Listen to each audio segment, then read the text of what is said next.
welcome to Health 2.0 New York, MedStarter. We are doing an event today. It's a third heat in our War on COVID innovation challenges and showcases. So basically we asked the world to tell us what their great ideas were to help us fight the COVID crisis and to help us all make it through this faster and healthier. So in addition to all of your PPE and all of your sanitization equipment, you know, we think that it's important to find the best ideas and help them get out to market faster. That's what we've been doing at Health 2.0 New York and MedStarter for over a decade. This was all started by Eugene Brockovich, who's graciously been a judge now. This is the third time. Thank you, Eugene. You're the man. Without you, we never would have done any of this stuff. There's a lot of really amazing people here who are doing amazing things. A lot of them are called judges, but a lot of them are the startups that we've seen before. Some are brand new. It's very exciting to have you all here today. I can't tell you how inspired I am to see all of the innovative ideas that people are coming out with. And you know, we're all stuck at home, and what are we doing? We're thinking of, hey, I could do something different with what I've created already and apply it to COVID. And even MedStarter is doing that. I mean, we have a very large global network of innovators and people who need the innovations. So we're really just trying to connect everybody. So we've been doing events like this. We always live stream everything, but now we're only live streaming. So we live stream this to medstarter.tv. We'll be tweeting and posting all sorts of little bits about it. We also opened up MedStarter Direct, which sells innovations and supplies to people who need it. So we talk a lot about the MedMo World Tour. We started a conference a couple of years ago called MedStarter Momentum. And really what it does is it helps companies get the momentum they need to succeed in healthcare. It's very hard to get a new idea in healthcare out to market. You know, you got to know somebody, you have to understand the somewhat misaligned incentives and how to work those incentives for your company. So the MedMo World Tour basically creates events and contests for our own venture fund, but also for the city of New Orleans, for the American Medical Association, American Heart Association, HHS, and other large organizations, hospitals that are looking for innovations that solve particular problems. Now, obviously, the big problem that everybody's looking at is COVID. So we're really focused on COVID this month, and hopefully just for one more month after this, and then we'll all get back to work. Let's hope. So that's okay. So we usually hit, I think last year we hit 11 cities and did 17 contests. Overall, we've done 25. We had planned on doing 16 this year. We'd actually already been in 9 cities, which, you know, I don't know if we were spreading COVID, but, you know, I'm glad that none of us got it as far as I can tell. We might have though. Actually, is Dr. Martinez here? Is John in the room? So when I was at JPM this year, I called John. I'm here, Alex. So Marty, do you think I actually had COVID the second week of January? You know, honestly, probably not.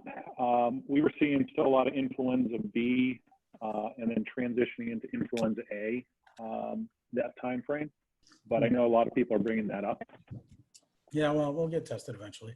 I got, we actually have suppliers of test kits and ventilators and PPE and masks and gowns and all that stuff. So we'll get some for ourselves at some point.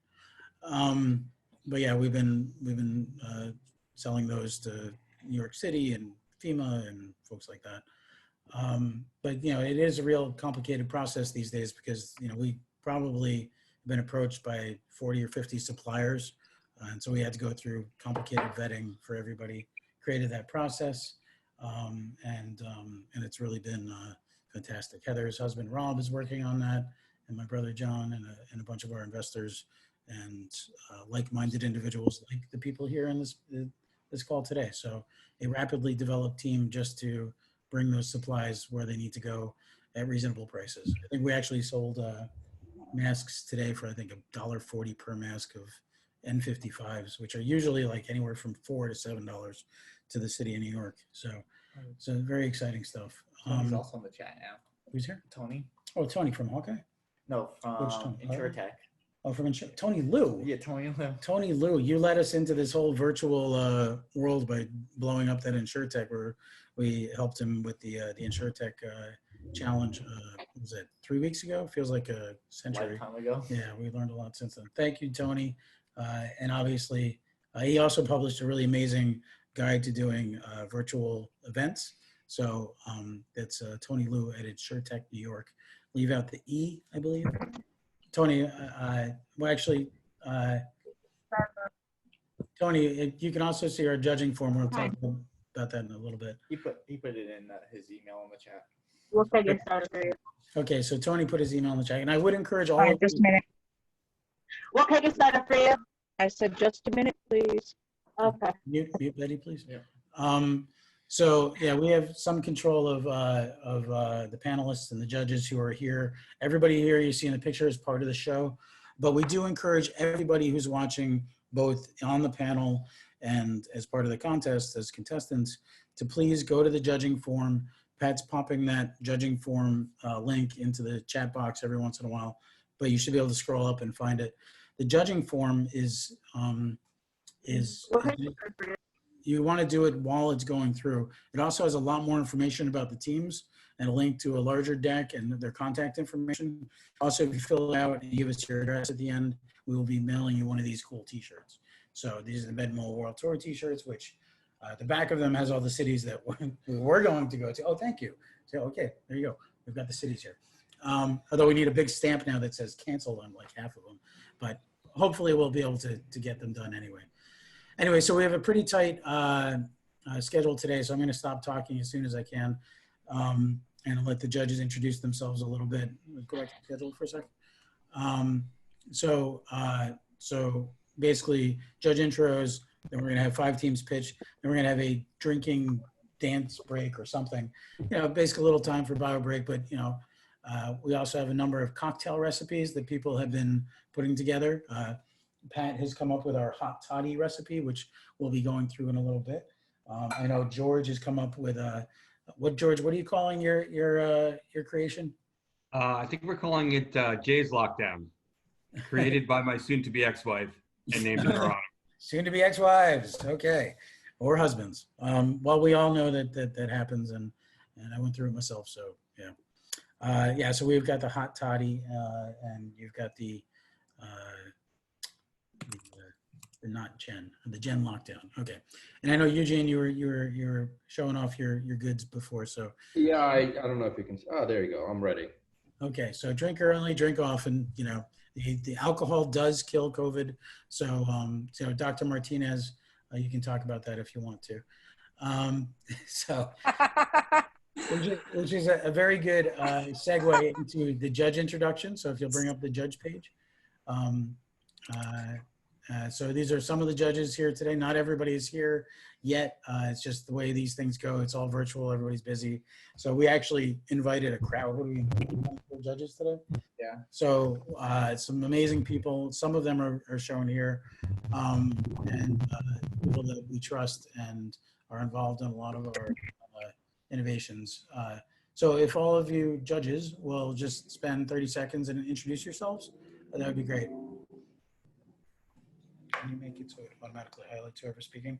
Marty, why don't you start out? Sure. Dr. John Martinez, originally family practice, but now chair of urgent care and occupational medicine for a big multi-specialty group out here in Northern California. I'm a physician co-chair of our regional digital innovation committee and also local physician as part of our COVID response team for our medical group. So also a college classmate of Alex's as well too. So. Classmate, yeah. We studied for the MCATs together. John got 1 point higher than me. He went to medical school. I didn't.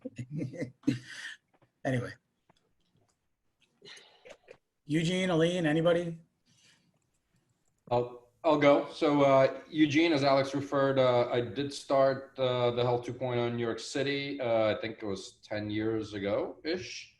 And then serial intern entrepreneur, just exited Big Pharma and joined my wife in her startup, YourCoach.health. And I'm back in the tri-state area indefinitely. No. Well, let's hope that resolves as quick as possible. Aline, my favorite. Hi, I'm Aline. I'm based in Barcelona, Spain. I'm a I have consultants. I work many with startups, helping them to grow. I love also organizing events with Alex and here in Spain and around the world. Happy to be here with you tonight. Very cool. Who else do we have here from the judges? Betty, can you introduce yourself, please? Sure. I'm Betty Cosgrove, and I live in the New York area. I work as a venture coach with eLab New York City, ABCT, which is part of Connecticut, and WBCA, which is now Westchester County. Primarily, I work with medical device companies, therapeutics, health tech, and research tools. But my background is primarily in selling and business development for research tools. Outstanding. Thanks. And she's part of the eLab NYC accelerator, which I have a great appreciation. I think it is graduate school for startups. We run our own accelerator, but they're more biotech and medical device focused than we do everything. But they do a fantastic job year after year. Really great people there. We actually met one of our partners, traders, at one of the events in 2019, 18. And now he's the one actually meeting, helping lead the Mr. Direct effort. So what other judges do we have here right now? Homer. Homer? Hi, I'm Homer. I'm a physician. I'm the Associate Director of Otolaryngology and Head and Neck Surgery at the New York City Hospital. I've also worked on a couple of startups in the past, and I've consulted for a number of them. Great. Well, good to see you, Homer. Thanks for coming. Thank you, Alex. You've been to a bunch of our events in New York too, right? Yes, absolutely. Yeah. I am really bad at remembering stuff, but you know, that's why I have databases. Okay, George Hatzman, want to introduce yourself? He's one of our, actually, he's now signed up to be one of our biggest investors. So he tripled down on his investment, seeing that, you know, his investment in other ventures is doing well. So I don't know if that's too much information, George, but No, that's totally fine. As Alex and I have said before, my smartest move was taking money out of the stock market and putting it into a life sciences venture capital fund, which is proving to be started by people that he grew up with, right? Who would have known that the Fair Boys would have done this, right? They made good. So yeah. Anyway, here in London, day job as general counsel of a U.S. based real estate company over here, and nice to meet everybody. Yeah, it's great seeing you. I love the haircut. Can you go give us a little side view of that? That's as Alex knows, I let my kids cut my hair a couple days ago to try to cheer them up in the middle of this, and it was supposed to look silly, but in fact, I actually really like it, so I think I'm going to stick with it. So did you use the Flowbee, like, you know, the thing with the vacuum cleaner? They had their little scissors out. They gave me a nice scalp massage. It was a full-on salon visit. Were you playing, like, you know, White Wedding or something at the time? Some Billy Idol? It's a nice day for a white wedding. Okay, that takes us to who? Paulo Machado? I know I pronounced your name wrong, but I just like saying it that way. Hello, everyone. Paulo Machado. Been working with startups for well over 15 years now in the healthcare space and having a blast doing it. Okay. I wish I could force your video on, but I'm sorry, it's not working? No, there it is. Oh, you know what? I know what happened. For some reason, the thing now is not set on start. But yeah, okay, there you go. It was set on not on. I'm back on now. Very good. So I'm really loving your chin beard here. I can do the same thing here. I just I'm going through stages like George. I'm trying different things since you have to entertain yourself somehow. So next week you may see me with just a soul patch or something. For all I know, we'll see. Okay, I don't know if Pat's old enough to go away. And this week, by the way, is Machu Picchu. Since I can't go anywhere, I chose the mountains. I see Eugene, you picked the beach. Oh yeah, I wish I was on the beach of Barcelona right now. I like how you have the palms moving there. That's pretty cool. A little bit, yeah. Very good. Paula, do you have a drink of choice today to share with us? No, sorry, I must have missed that part of the email. Well, you have time. That's what we're not dancing this time. Well, you could dance, but you know we're going to be doing our COVID cocktail break this time. So we'll be mixing hot toddies and not so much ends and whatever they're called.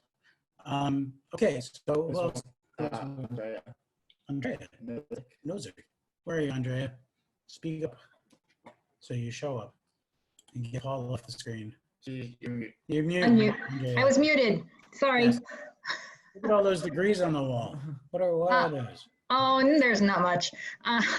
So I am actually in Chicago. I'm a consultant for healthcare, typically med device, a long history with big companies like Baxter and AmerisourceBergen, more on the diagnostic and the device side, not in pharma. So glad to be here. Great. So glad to have you. And it's really from the, I think somebody's got mute, I don't know, whatever. It's really from all of the minds that we like to learn from, that are the judges that we trust, and some new ones like Andrea that we don't know yet, but that we really get the best idea of which companies are going to be successful. We actually went out of business trying to help everybody. You know, that's not a good business model. So then once we enter the venture fund, we have a very clear model of the teams that win the contests, which are much more likely to be successful or do well in the showcases. You don't actually have to win. Sometimes even the 9th place team, you know, does great, or the 53rd place team in really big ones, you know, get 9 new partnerships from being involved in our challenges. So it's very exciting. Now, once again, please, everybody open up your judging forms, fill out the first page. Okay, check out the t-shirt that you can get if you fill it all out. I know if you're on a cell phone, it's really hard to do both at the same time. So if you're on a cell phone, just try to take notes on something, or at least send us your top 3 teams, you know, during the drinking break. And so I guess that's about it, right? Have we talked about everything we want to talk about? I want to pull up the MedStarter Ventures screen, because I should probably talk about that a little bit. Heather, do you want to tell us about MedStarter Ventures today, or is your husband around? Okay, not a little. You know, he's on a call, but he's going to jump right back in. Okay, so Heather does investor relations for MedStarter Ventures. Her husband is, and she and her husband are among our partners, and they really helped us build this thing from a meetup group to a crowdfunding site to a venture fund. We opened the first fund in 2017, opened it with my own money, and then Rob, Heather, John, and 13 other people, including George, came in, gave us a lot more money to work with. We invested in more companies. We doubled down. In general, they've been doing fantastic. You know, we source, we select, we grow, and we exit the companies. We've actually been brokering a couple of exits for our companies, which is pretty amazing considering we only started about 2.5 years ago. And some really amazing things are happening. I know I'm overusing the word amazing, but the SEC only allows me to use that one word. That's not true. But past results are not a predictor of future performance. This is not a solicitation to buy or sell securities. And we are down with the SEC. And you can ask Heather about stuff like that, because that's her thing. Anyway, so we were talking about the judges and mentors and things like that. So I think that is pretty much all the preamble we need to do. Yes. Probably more than we need to do. If anybody has any questions, just put them in the chat box, and we will probably not see them, but we'll try. Maybe Heather, if you can answer questions that come up in the chat box. Heather's also our timer, as I think I've said before, but just let's make sure we cover it here again. So each team has 3 minutes. Heather will tell you when you have 30 seconds left. If you'll pull up the first deck. Replete, very good. Now, is this going to go full screen, or? This is him. He's doing this, remember? Oh, yeah, make sure you put yourself in full screen mode, Venkat. It's interesting, you're Dr. Venkat, I'm not even going to try to say that, MBA, but you're MBBS or MD? Just an MBA. Okay. So what's the doctor part? PhD. Ah, I'm sorry. No, I'm kidding. I was a PhD candidate for 3.5, 4 years. So yeah, I feel your pain. Okay, so 30 seconds. Sorry, she'll tell you at 30 seconds, and then she'll tell you when you're done, and then we'll cut you off. We'll mute you if we have to, but please try to finish by 30 seconds. Your 30-second, or sorry, by 3 minutes. Your 30-second warning is basically for you to wrap up. Make sure you get your ask in there. Speak clearly. And Heather, are you ready? Ready. Okay, judges, please open your forms, and Venkat, take it away. Thank you. Hello all, my name is Venkat Timmaraju. Replete is a doctor-patient communication platform which includes direct messaging between doctors and patients. Doctors can virtual triage and book appointments as well, and do telehealth visits all at one platform. This also includes broadcasting messaging for whole patient populations, etc.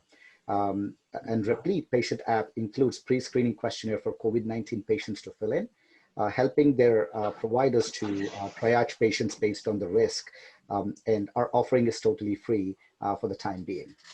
Okay. Let me just go to the next slide. Okay, in terms of the solution that we have, we solve the access and sharing of clinical data along with the behavioral factors. You know, that's pretty much a very high level view of what we have as a solution here. In terms of products and services, we have two use cases that are currently live. One is a provider access, where 180 million people can be enrolled by the doctors and access their medical data, you know, through our partner network Commonwealth, right? And the second one is the 100 patient access, which allows 76 million people who can download our app today, ID verify themselves through our partners TransUnion, and access their data, okay? And we have several services that I described, you know, but most of them are free. Okay, in terms of current traction, we have nearly 20,000 users on the platform. We're about to deploy our solution in the Middle East.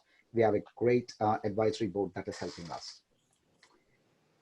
Okay, as described earlier, we are using Replete for COVID-19 that we have. We have doctors as our investors. We are about to leverage American College of Cardiology with our doctors' connections to increase our user base. And in terms of the rollout, our free services have been live since November. Our telehealth is also live right now, and we are looking to you know, go further with the other features. We are looking to raise about $10 million in the next year or so for exponential growth. And we spent a lot of our money, our own money, and raised a bit from a group of doctors in New York, who are actually using our application.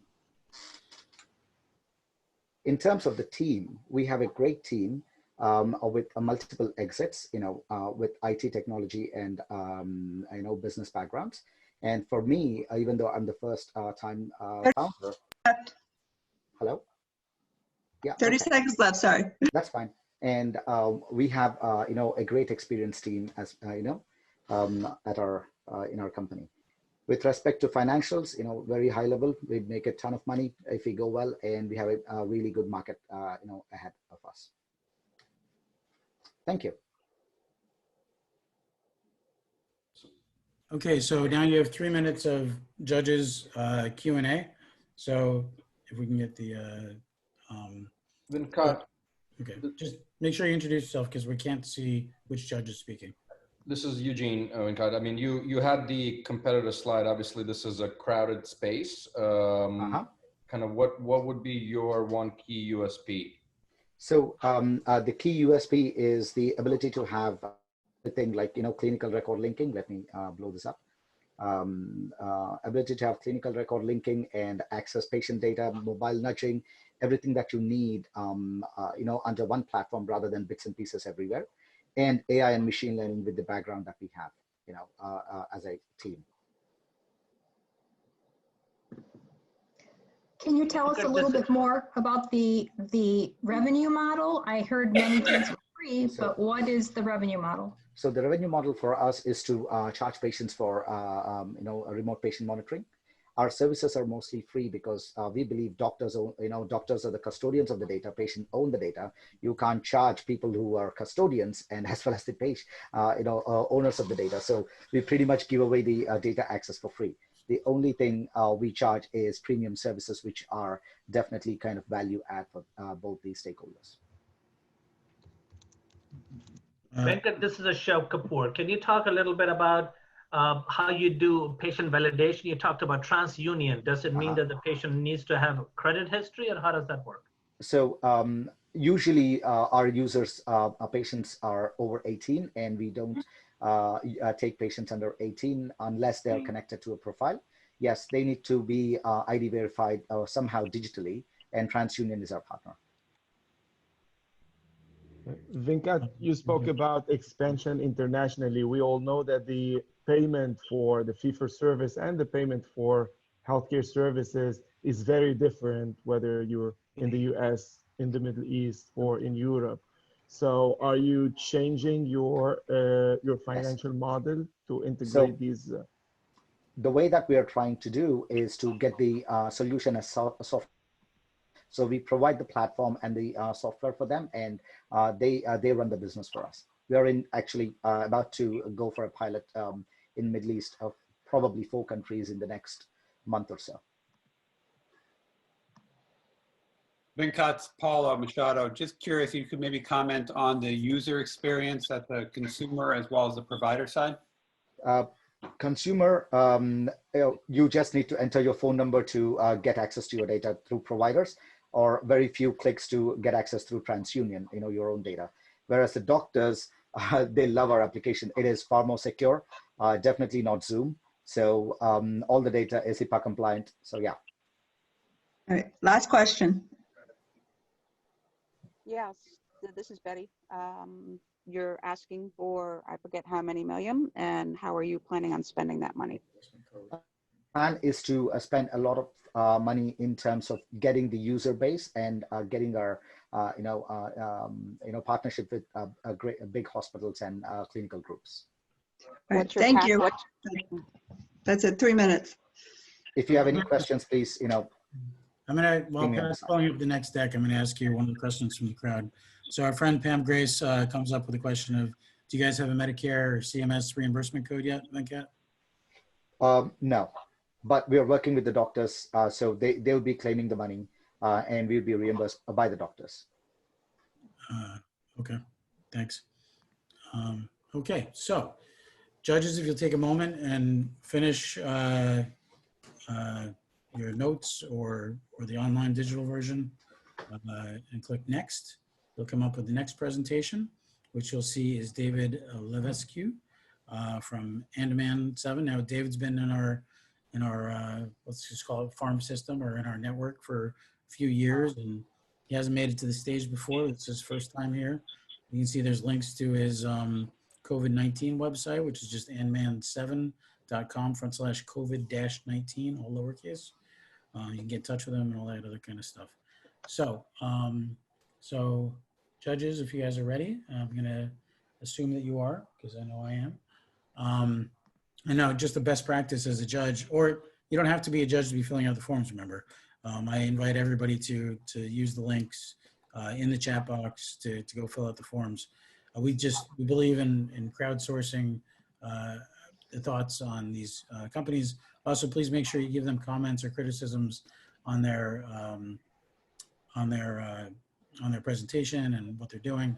If you want to be a mentor, you want to pilot, you want to partner, you want to get involved, please be welcome to tell them that there as well.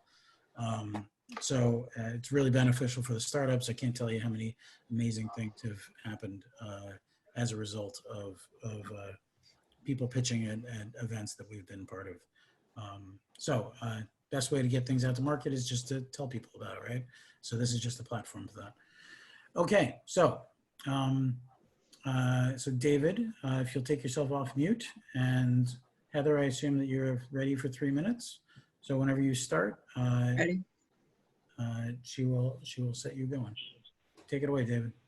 Hi, everybody. Good afternoon from sunny Southern California, or San Jose, Northern California. I'm David Levesque from Andaman 7, and today we'll talk specifically about our COVID-19 patient-centered solutions. So there's 2 problems we're solving: scared, isolated patients and tired, frustrated doctors.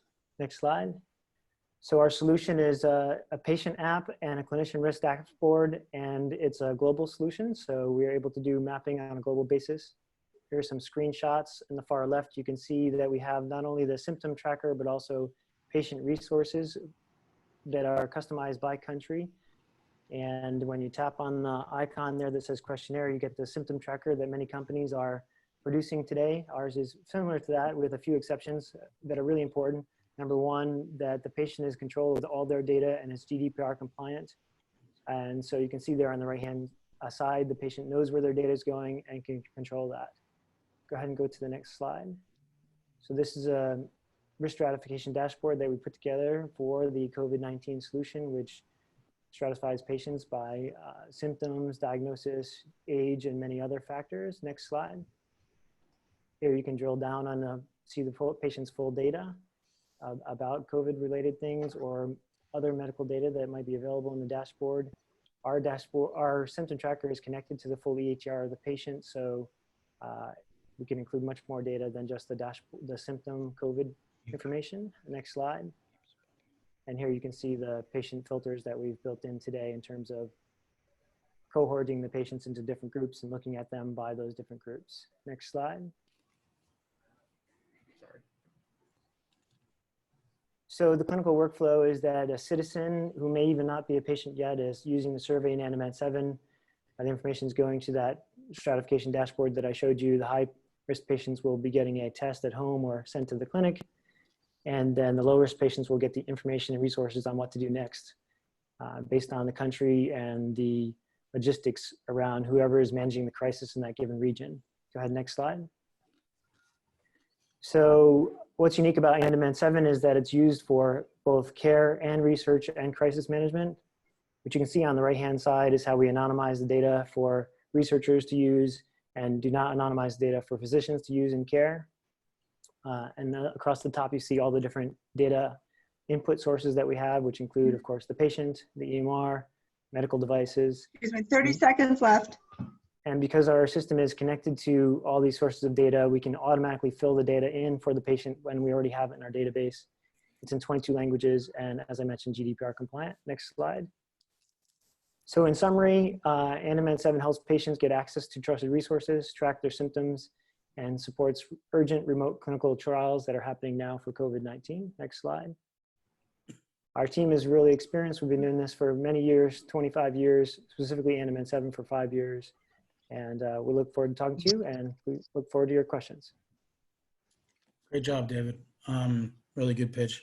The experience shows. So I don't want to dominate the question. So does anybody want to start? Sure, I'll start off. So Dr. John Martinez, so one question for you. Are you just doing symptom tracking, or are you also doing location tracking of these folks as well too? Yes, we can track whatever data that the sponsor who we're licensing the platform to would like to track. In the case of tracing apps, I know there are a lot of people developing those kinds of things. If you want to add those in, we can add those and as a data source and get consent from the patient for sharing that data with whoever is the receiver of the data. We don't have fundamentally out of the box, GPS location or anything, but the phone does, right? So if you want us to tap into that, we can. So David, that's just one of being a frontline person with COVID. That's just one of the issues we're running into is trying to backtrack. And so if we're doing symptoms and then testing, also being able to go back and look at where they've been. So that's a thought for you. Yeah. So yeah, Marty's on the front lines with John Martinez. Okay. David, good job, David. Paulo Machado, just curious, can you speak a little bit about the traction you had so far? Yeah, so we are headquartered in Belgium, and we have 30,000 registered users in 30 countries. For COVID specifically, we're launching in France, in Italy, in Kenya, Dominican Republic, and happy to take opportunities in the United States as well. David, this is Eugene. So obviously for your existing install base, this is great addition for the current fight that we're all on. What's the setup process look like and the speed to implementation for new? Yeah. So if I understand your question correctly, if a new entity would like to work with us, the setup process is pretty simple. You just let us know what data you would like to get from the patient, and then we just give you a dashboard where you can enroll your patients or citizens into the platform, and then let us know where you'd like the data to be sent to. So it can be as little as a week or as little as 3 weeks, depending on those variables. Thank you. Hi, David, this is Homer. A quick question. It's a great presentation. So do you track, other than the symptoms, do you track what potential treatment the patient is on, or even demographics? I mean, you might show us that people who live by the sea do better with this virus or something like that. Do we integrate any of that information? Yeah, so our main business is in clinical trials. And as you know, for any clinical trial, there are different endpoints. So we can customize the interface to collect any data that you like. So today for COVID tracker, we are tracking location in terms of country and city. And you can get more specific than that if you want. Of course, ages and gender and all that is in there in our tracker today. And in terms of what you asked about treatments, in the US, we're connected to, similar to what the previous presenter said, we're connected to a lot of APIs, and that covers 250 million Americans. So any data that's in the EMR that's enabled through that API, we can give to whoever wants the data through the patient, right? We go through the patient. That's great. Thank you. That's 3 minutes. Thanks. While Pat's loading up the next deck, David, great job. I want to know why you only have 30,000 users? I mean, you've been around for a while. This should be, you know, more widely adopted. It seems very useful. Tell me why only 30,000?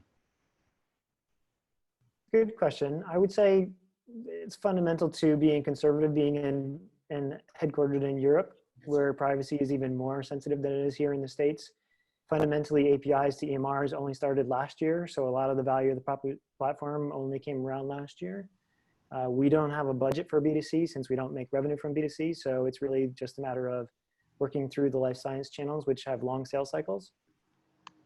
Oh, so okay, so you basically only have a B2B strategy, and you've only been in the EU. For revenue. Right. Yeah, so your revenue is probably not, what's your revenue been like 2019 or so? If you don't mind telling me. It'll be around $250,000 this year. This year? Yeah. Yeah. Okay, we might want to. And we do have big 3-year contracts with the European Commission and other big contracts, but just this year is around that much. Yeah.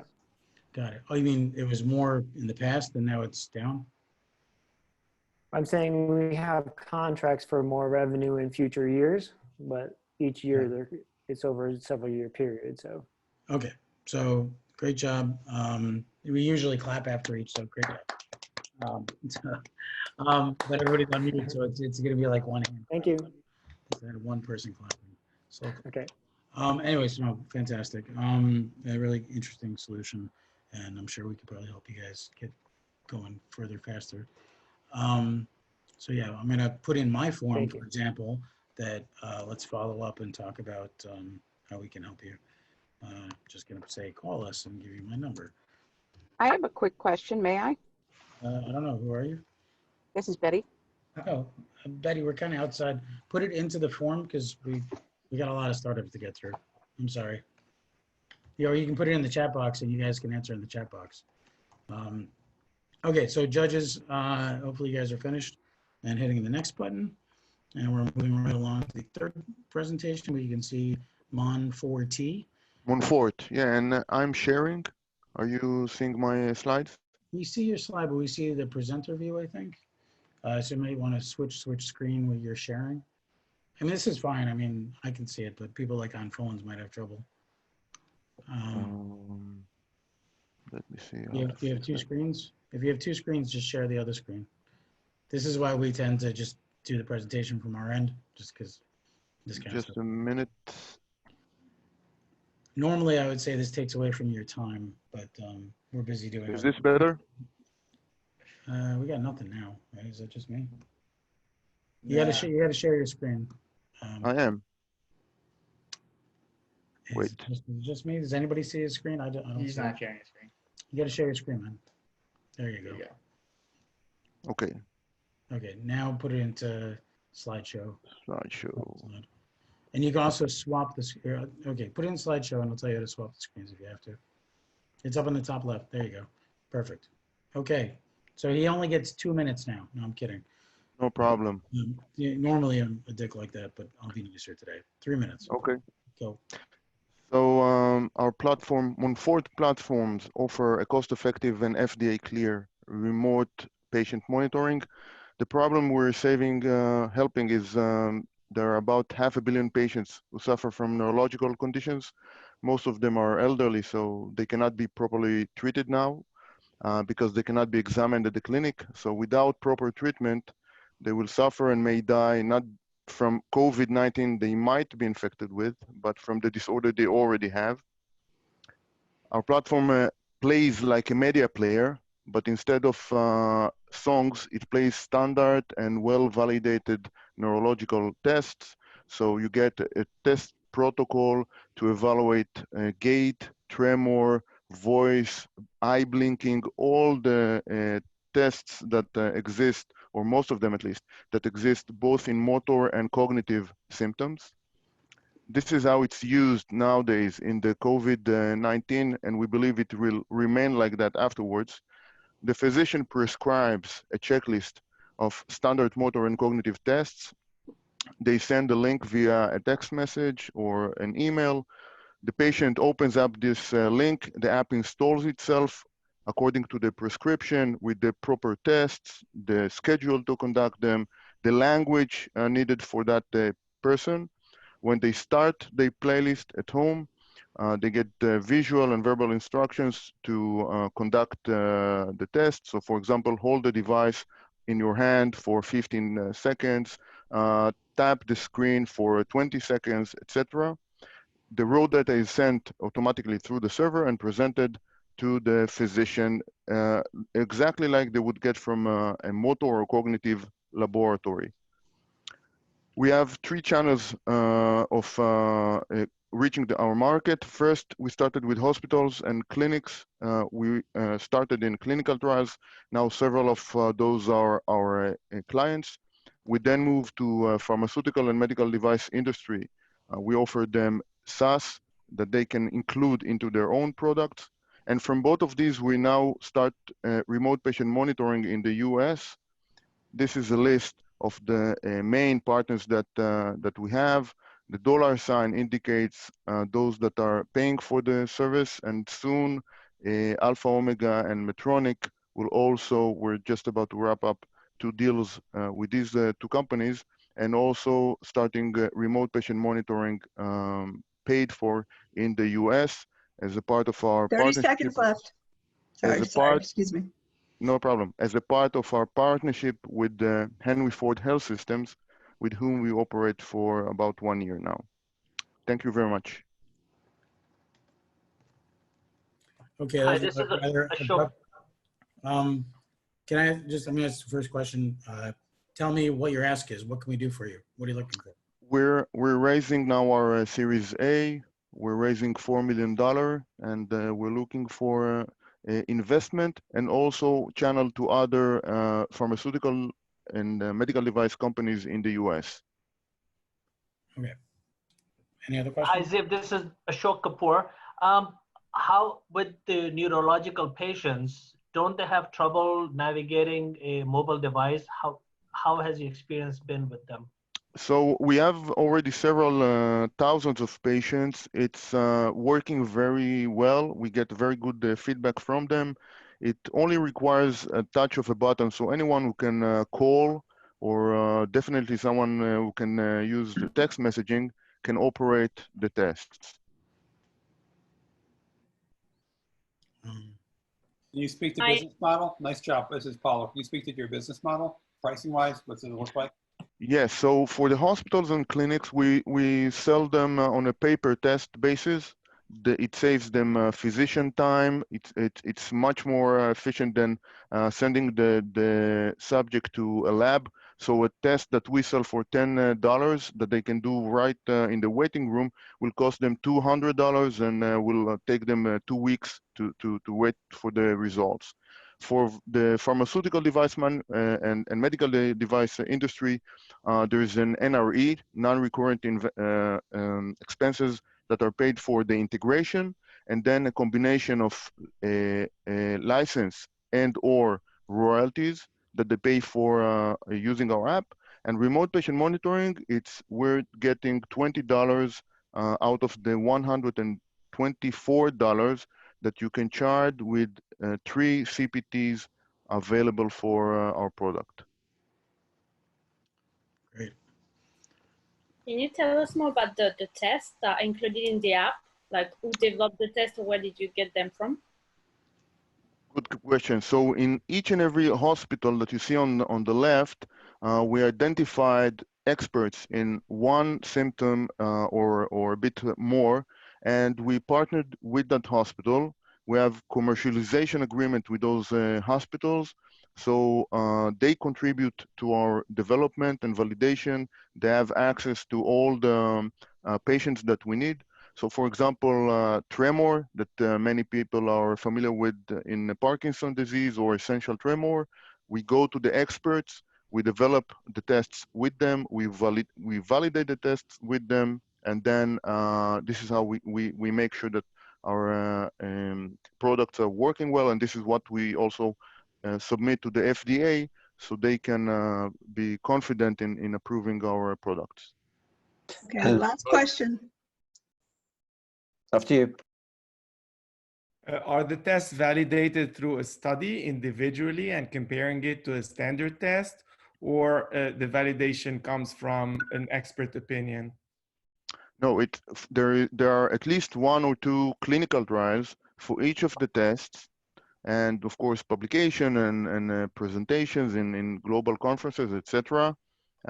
Most of these tests are now being used by at least 3 to 5 different neurologists. We validate them in labs where against already approved medical devices, so it's very accurate. All right, thank you. That was great. So thank you very much. So if you guys will notice, in the chat room, there's a number of questions that have been posed. Can everybody see the questions? Yeah, they can see the questions. So feel free to answer the questions that came up in the chat room during your discussion. And that goes for everybody. You can also give that to everybody, your answers, or you can just answer privately if it's something that is confidential or what have you. Also, I see that some more judges have come in. Ishaq Kapoor, I know from Hawkeye is here. I think Atisha Patel is also a judge. So if you guys want to take 30 seconds to introduce yourselves, that'd be great. Ashok Kapoor, CEO of Hawkeye MedTech. We're a health IT company, and I have a telemedicine platform out in the market. And I also have a medical equipment supply business that I've been running for 14 years. Yeah, so very key in getting ideas out to market are the distributors, right? So one of the reasons I asked Kapoor to be a judge, even though he had originally come in as a contestant, and I don't think you're pitching this week, but is he? Not this week. Okay. So is because selling into Kapoor or Hawkeye is helpful for a startup that just helps them get their DME or their medical equipment out to market that much faster. So when he buys into you, that actually is very meaningful because then it gets you into DC hospitals and what have you. Okay, so Atisha, can you introduce yourself? Hi, I'm Atisha. I'm based in Philadelphia, and I run a health tech startup called Notacare, where we bridge a communication gap between the providers and the patient's family members by sending real-time high-level updates to sort of let the provider spend more time with the patients and their bedside. Great, and you're an example of a lot of the people that we see that are running startups that have done some cool stuff. That can be judges too. I myself have run like 7 startups, so that I fit that bill as well. So what starts as a startup becomes a good exit and maybe this year or some other stuff. But for now, we're gonna let you help us figure out who the best teams are. So thank you. And also anybody who is a new judge who came in, please go to the link that Pat is periodically putting in the chat box and make sure that you fill out the form. Do it as you're going, please, or at least take notes because you're not going to remember stuff later. Trust me. Okay, so now we're up to David. Hopefully we've bantered long enough that all the judges are done with their 3rd judging. So this is our 4th. Remember, just 2 more before the break, and then we get to drink. Or you could be like us and start early and start often. And no, that is not, Eugene, why the typo happened on the judging sheet, war on COVID header. That is because we're trying to do way too many things. I made a mistake. And not enough sleep. Yes, but anyway, no, you didn't make it. You're trying to do way too much. Oops, sorry. So this thing. That's what happens when you drink too much. Anyway, so let there be a lesson to you kids. Okay, so Bridget and Daveen, I believe. Yeah, you can see my screen, right? Yes. You can see your screen beautifully. Heather, are you ready? Okay, make sure you keep an eye on where Heather's little box right below me. I don't know if yours is the same as mine, but she's going to be the one saying, hey, it's 30 seconds or hey, you're done. And she'll try not to interrupt, but you know, go for it. All right, I'm David Benjamin of Bridget. And have you ever thought, what if we could just put our heads together? Well, that's what Bridget is doing on the planetary level. And we're starting with the COVID-19 info mapping project. We recognize that other people have tried this, but they didn't have the bridge, which is our patented technology. So the World Health Organization says that we're fighting an infodemic, not only a pandemic, because so many journal articles and preprints are coming out, and also there's so many hits on Google. Even Anthony Fauci says it gets a little confusing what you can believe, and our processes and tools also exacerbate that problem because they make us into silos. We are presenting the only full stack infodemic management solution. And we know that because we were in the process as of just yesterday with the World Health Organization. The first thing is to identify evidence. We allow people to bridge content together. So you can connect an article to fact check or supporting evidence or contradictory evidence. We help simplify knowledge. You can create bridges from more complex information to simpler information. We help amplify action by actually displaying the context right there next to the particular information or claim or the fact check. And we can quantify impact by looking at the system of bridges and use that to be an early warning system for potential threats and fake news on the internet, anywhere on the internet. Our beachhead market is massive online research collaborations. COVID-19 is the first one we're doing. IBM says there's a huge amount of cost to poor data. We estimate that there's a $4 billion market opportunity. We think there's a 10-year time horizon for us to approach that. What we're doing, the secret sauce is an interactive, self-generating collective knowledge map that basically we give researchers smart tags which they can connect to content. And for example, they can put a note on an image, they can create a bridge between a piece of text and a segment of a video, they can put a poll on a podcast, for example, and these will automatically assemble into a map. So the bridges are the connections between the two pieces of content. 30 seconds left. And Sorry, the interactions are those available on the piece of content. We've been getting a lot of traction. We were part of the WHO Infodemic management process. We were in the Johns Hopkins accelerator for COVID. No company does exactly what we do, but there's a lot of people we could collaborate, including all these people. And we've got a talented team, two PhDs, 2 MBAs. That was great. Thank you. That was 3 minutes. Thanks. Okay. Hi, this is Betty. I have my first question. So you have 2 pieces of information. Who is the third piece of information that vets or tells us which of the data are true or false? And is it just by the number of tags, or is there a third person that acts as arbitrator? What we do is we enable people to create these bridges. They go to a validation queue. The people who have been approved to be validators validate that the relationship between the two is correct. They do not determine whether or not one or the other is false or correct. It's Michael Williams here. What's the primary use case? The 4 things that I was just mentioning: identifying evidence, simplifying knowledge, amplifying action, and being an early warning system for threats, fake news threats. Who pays for those use cases? Who pays for them? Organizations like the World Health Organization and all these other funding opportunities, including the rapid response from the U.S. government, which we will be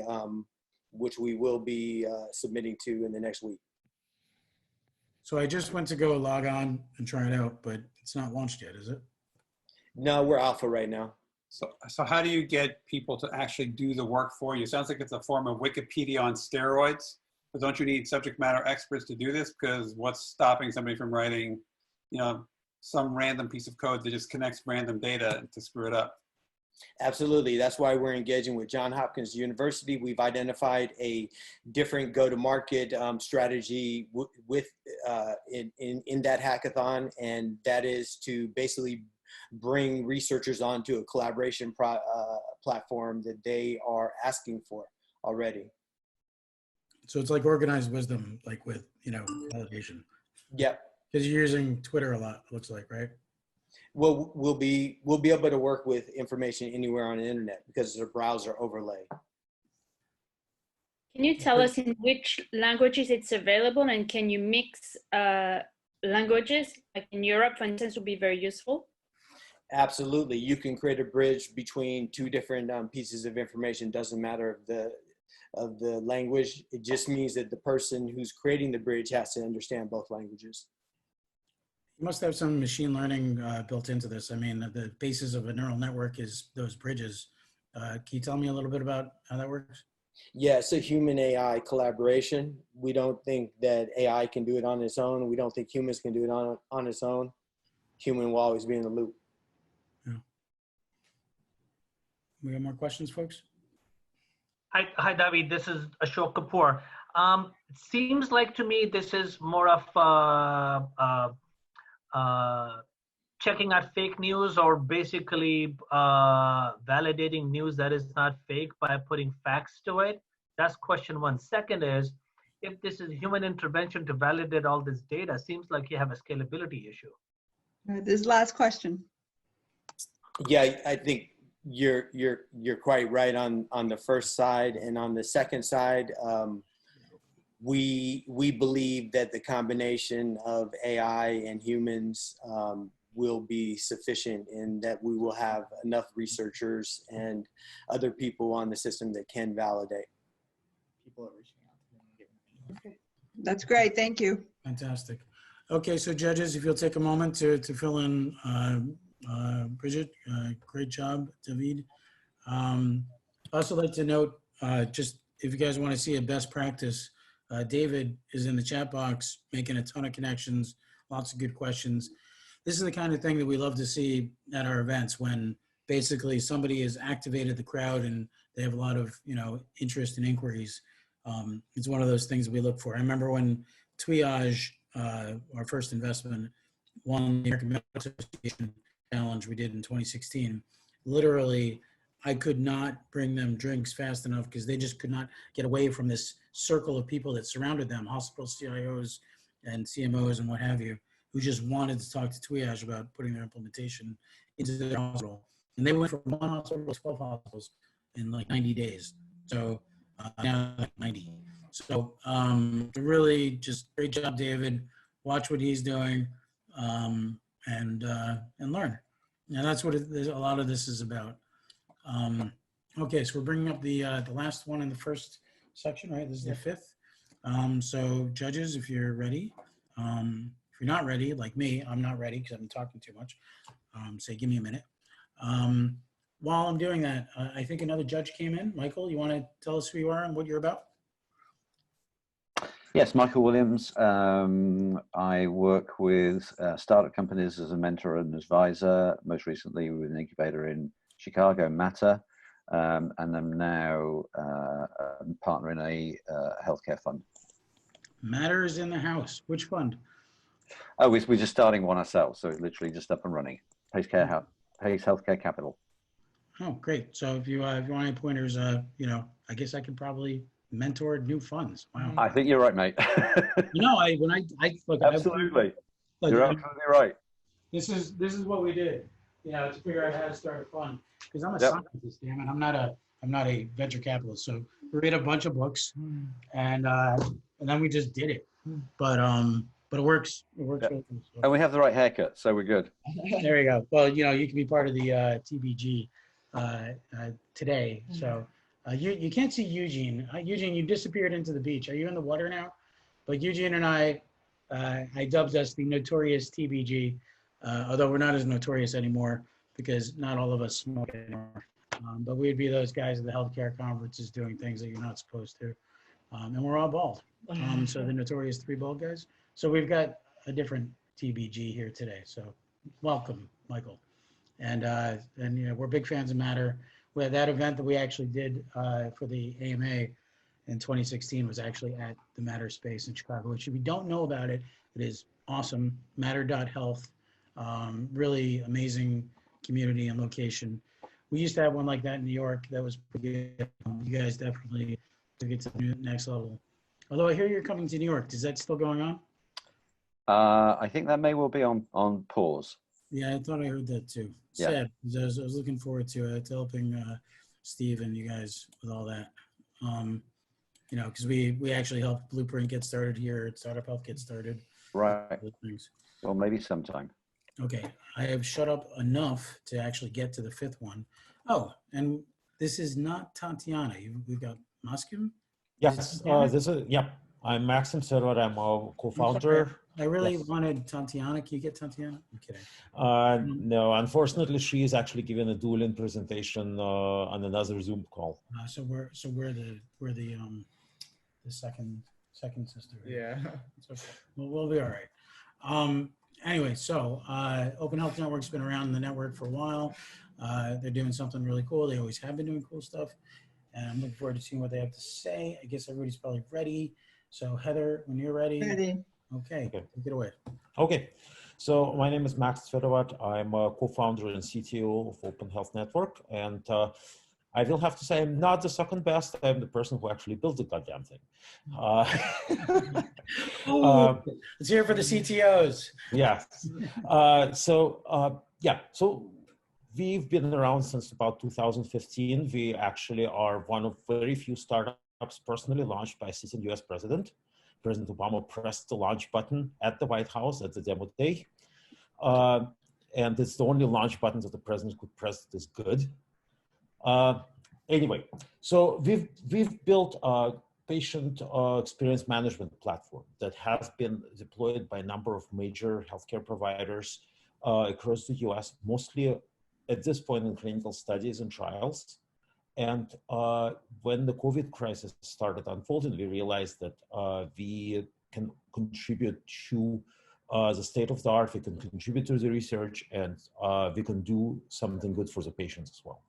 So we, within about 3 days, using our platform, built an app that allows people to map out COVID testing across the United States, to map out their symptoms, and connect to physicians, especially in rural areas where there may not be served by large healthcare providers, but rather be served by independent physicians. We launched about a week ago. Yes, this app is out in App Store for iPhone. It is also up and running on the web at covid.openhealth.cc. Next slide, please. This map is actually a little bit out of date. We're rolling in about 1,000 users a day right now. As of yesterday, we had 12,000 active users tracking their symptoms across the world, not just across the US. Next slide. And next. I'm sorry. Yes, on Monday, we're rolling out an association of 70,000 independent healthcare professionals across the country. That is representing folks across the Southwest and mountain states. There's a lot of Colorado there. And we're gonna probably have about 400,000 or 500,000 patients rolling in. Excuse me, 30 seconds left. Yes. 30 seconds left. Okay, next slide. Yeah, so we've been working with some of the most amazing people. We're doing cardiology with Children's Hospital of Philadelphia. We're doing addictions work with Cleveland Clinic, McGill University, a couple of big pharmas. We do a lot of work with UC system. So we have proper research and development credentials. And we are currently raising our seed round. Okay, that's great. That's 3 minutes. Thank you very much. Okay, so sorry, I was muted there. So yeah, you gotta stop when we tell you to stop. So take away a little time from his 3 minutes for Q&A. And I will cede the floor to anybody who's got questions. Maxime, this is Eugene. As Alex mentioned, you guys have been around for a bit. What's the actually core product, right? Because I know you've been sort of pitching along the way, and it's a great opportunity. You're gathering a lot of data, but what's the core product that you guys are selling and the revenue stream?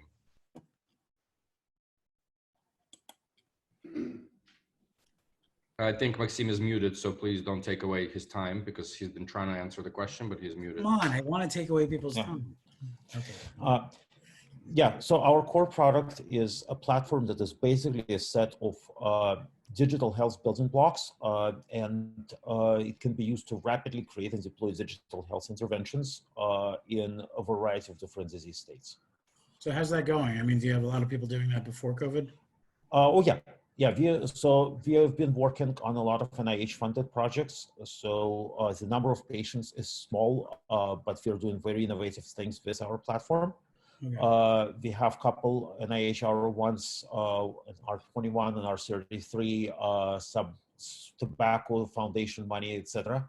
Maxim, yes, sir. You only have 3 minutes. Keep the answer short. Yep.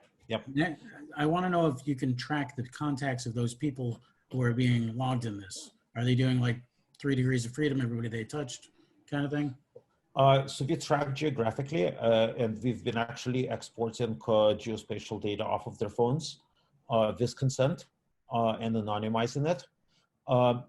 We can deploy on our platform contact tracing, but this is something that is extremely privacy sensitive. We are sort of being cautious about this. Okay. Other questions? Are you planning on creating a heat map with all this data that you have? Absolutely. We are actually partnering. We already have 2 research collaborations, one with Georgetown and one with Children's Hospital of Philadelphia, where we're going to be publishing data products off of our data sets. So who pays and how much, Maxim? So COVID right now is our service to the community. On other projects, it's mostly research funders working on various innovative projects. The new project with 70,000 physicians, that's going to be a fee charge to the insurance companies by the physicians. Can I ask Marty, John Martinez, would you use this? I mean, do you think this is something that you'd use in your practice? Yeah, it came in, I had to miss the first part of that, but I think, being able to, track all that information and kind of do, more or less the GIS mapping of it is going to be really important, looking for clusters and kind of backtracking and trying to figure out where these are coming from. And that's the biggest issue I see from county health level that they're not able to do currently, is that they can't find, they can't figure out what clusters are important and then also reproduce those clusters. And that, I think going forward, that's one of the big asks that we need to have out there. So how do you get the docs to push this to patients? They got 70,000 signing up. I mean, yeah. So we are going to have doctors pushing this out to their patients through their own mailing lists and asking to download. And we have a smart contract-based way to share data securely. Heather, we out of time? That's 3 minutes. Thank you. Okay, thank you. Great job. If you have more questions for Maxim and his team, please put them in the chat box or use the survey form and ask questions there. So great job. Really inspiring what you guys are doing. Very exciting stuff. So this takes us to the break, I guess, right? So last week, for a lot of you who are here, we did the Eugene led us in the TikTok dance break, which was fantastic. You can find that on Facebook and various other places. Have we posted it anywhere else yet? We haven't put it on TikTok yet. YouTube. But it's fun. But anybody who wants to be part of this break, really, we decided that, this is what, week 4 or 5 of our social isolation. Most of us are alone, and it's no fun to drink alone. So we figured we would drink together. So usually in our breaks, at our real events, we have an open bar and some food. So feel free, go to the bathroom, talk to each other. I don't know about you guys, but I wanted to share, actually I had to share a drink that he made, which is really good. If you already have a cold or COVID or something like that. I know it's springtime, so why don't you tell us about your Want me to make one now? Sure. Make All it. right. Well, I didn't make it. It's kind of a These are still hot, so you can use this. Okay. I'll do the first part. First, we put what do we put in here? Sorry, what's up? We're making a hot toddy. So first, start out with usually an Irish whiskey, and we want to get about 2 ounces or so. Mine's empty. You're filling it.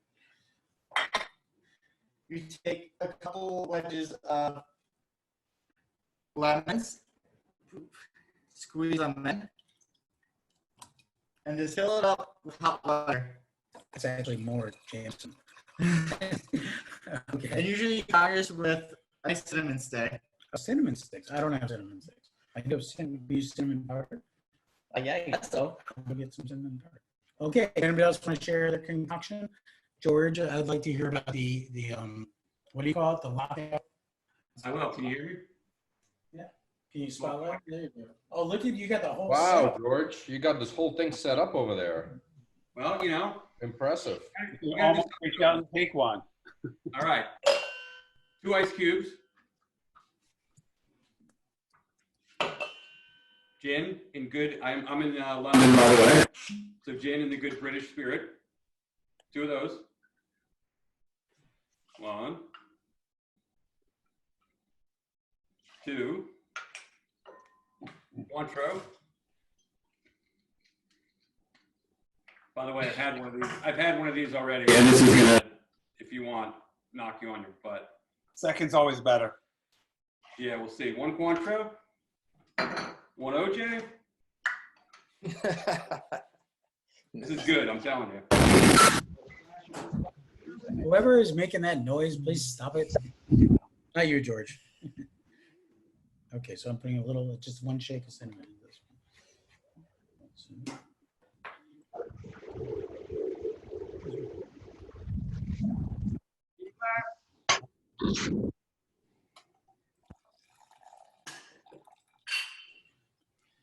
Okay, well, that was really good. So now, George, you named this after your soon-to-be ex-wife, right? This was invented today by my soon-to-be ex-wife. This who's is much better mixologist than I am. This is Jenny, right? Jen's lockdown. Yes, Jen. Yeah, I grew up with his ex-wife. You knew her, Alex, but Yeah. Now, you notice that it has both ice and bitter in it. I don't know if that's a reflection on Jenny, but or on your current status with her. But little splash of champagne. And I'm going to be on the floor after I finish this. Cheers. cheers, virtual cheers. Clink. Okay. Anybody else want to share what they're imbibing? Better than the marriage, Alex. Okay. Pure espresso on my end. I'm going to go with the port wine, Alex. Well, for you companies that are pitching next, I'm going to disabuse you of the idea that drinking is a good idea at this point. I don't know how to get the spotlight off of you, George, since. Oh, am I spotlighted? My capable person is in the bathroom right now. So I guess we're just going to be looking at you mostly, George. Try to do my part. Hey, Alex, can you hear me? This is Anthony. Hey, Anthony, how you doing? Just wanted to check my audio to know you guys can hear me. Okay. Thanks. Okay. So anybody who hasn't introduced themselves, feel free to do so here. Not if you're pitching or what have you. I see Frank Cox and Varesh are here from last week. They pitched last week and the week before. Went through our accelerator program. I know Varesh did. What are you drinking, Paula? Just on espresso? Port wine. Just wine? Just port wine. Port wine. Oh, very Portuguese people. Port wine. You're of Portuguese extraction, hence the name Paulo. Yep. Yep. So what do you guys think? Is this better than the dance break? I think we need to combine both next time. There's no reason we can't do it now. Ami, are you ready to lead us in the Bollywood dance? You have to turn your video on there. I'm here, and sorry, No can do today, but I'll definitely do it. I can actually do it. Raise your hands, twist the light bulb, go to the left, go to the right, shimmy left, shimmy right. There you go. Don't we need some music for that? You want some music? Sure. Let me get it for you. All right, you got it. I got it. Okay, I'm Okay. gonna go back to like everybody's screen mode. Actually, first I want you to show us, how to do it right on me, and then we'll all Do try. you want me to do it? Do you want me to? Because I think drinking and dancing does go well together. For you, Alex, for you, and for everyone else. Let's see. Let me get it. Here's the thing. People, say, Alex, what are you doing? You're not being very serious about these things. I mean, look, we're doing a very serious thing. We're looking for healthcare innovations to help stop people from dying. I mean, Ami was telling me that 4 of her colleagues died already. I mean, it's insane what's going on. We're basically sacrificing our healthcare workers, our transit workers. The people who are taking our money at the supermarket are getting COVID, and somewhere between 0.2 and 10% are dying. This is serious stuff. But I do think that it's important to just remember that it's important to live as well. And if if dancing isn't part of living, then I don't know what it is. I'm just trying to pick my favorite song. I'm in my, I'm happy to, I have a bunch of Indian songs, but I got to get a good one. Okay, so we got a few fellow Daisies on the call, so I don't want to disappoint. Me, as long as you're not doing Gerba, I'm happy. Oh, yeah! Not really. Can't do Gerba. I think my 11-year-old twins are in the background going, what the hell is she doing? How about Jub We Met, guys? That's a good one. How about a lungi dance? A lungi?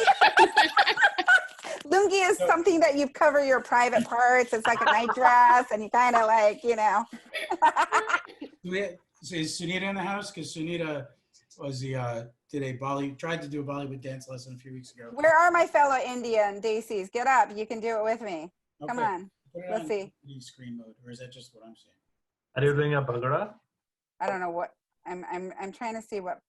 Aline, come on. Are you sleeping? Oh, that's Jub We Met. Let's see. Oh, that's a good song. You guys hear it? Okay, where is everyone? All right, at least I get some mobility here. Let's see. Yeah, let's see. How do we do this? Okay. Let me take it off the headphones. Can you guys hear me? Yeah, we can hear you a little bit. You got to give us instructions. Where are my fellow Indians? Can't hear the music. We can't hear the music, I mean. Very nice. Who knows why? This is the same as your dance last week. I was going to say the same thing. I was on mute. It's kind of the same. I'm just. She actually is very good without music. Okay.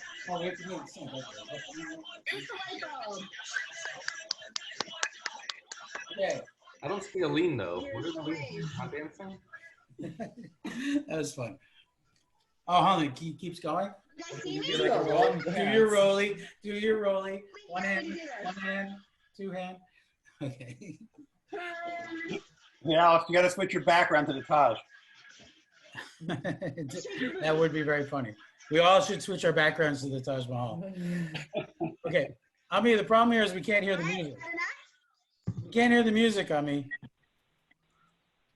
Should we fix that? What's the name of that song? It's because I think she took her headphones off. Oh, hold on. Well, Ami, what's the song? I can play it here. Oh, it's called Moja Himoja. M-O-J-A? So you mean everyone saw me make a fool of myself? Oh, we did. Some of us did it with you. Not at all. You look great. Oh, thank you. No makeup, static hair. I got Moja Herkovinia. Is that the No, song? It's come from Mike Singh, M-I-K-E-S-I-N-G-H.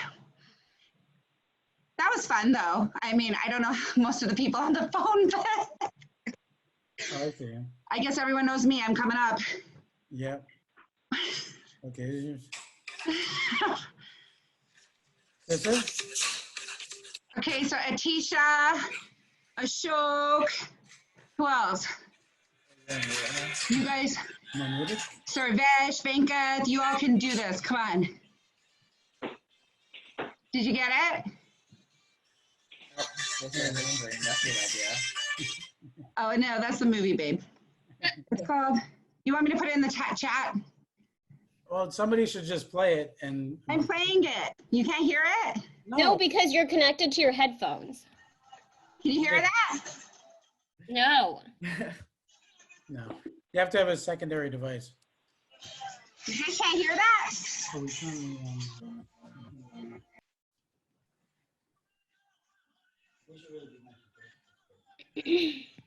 This part is always just ready to connect.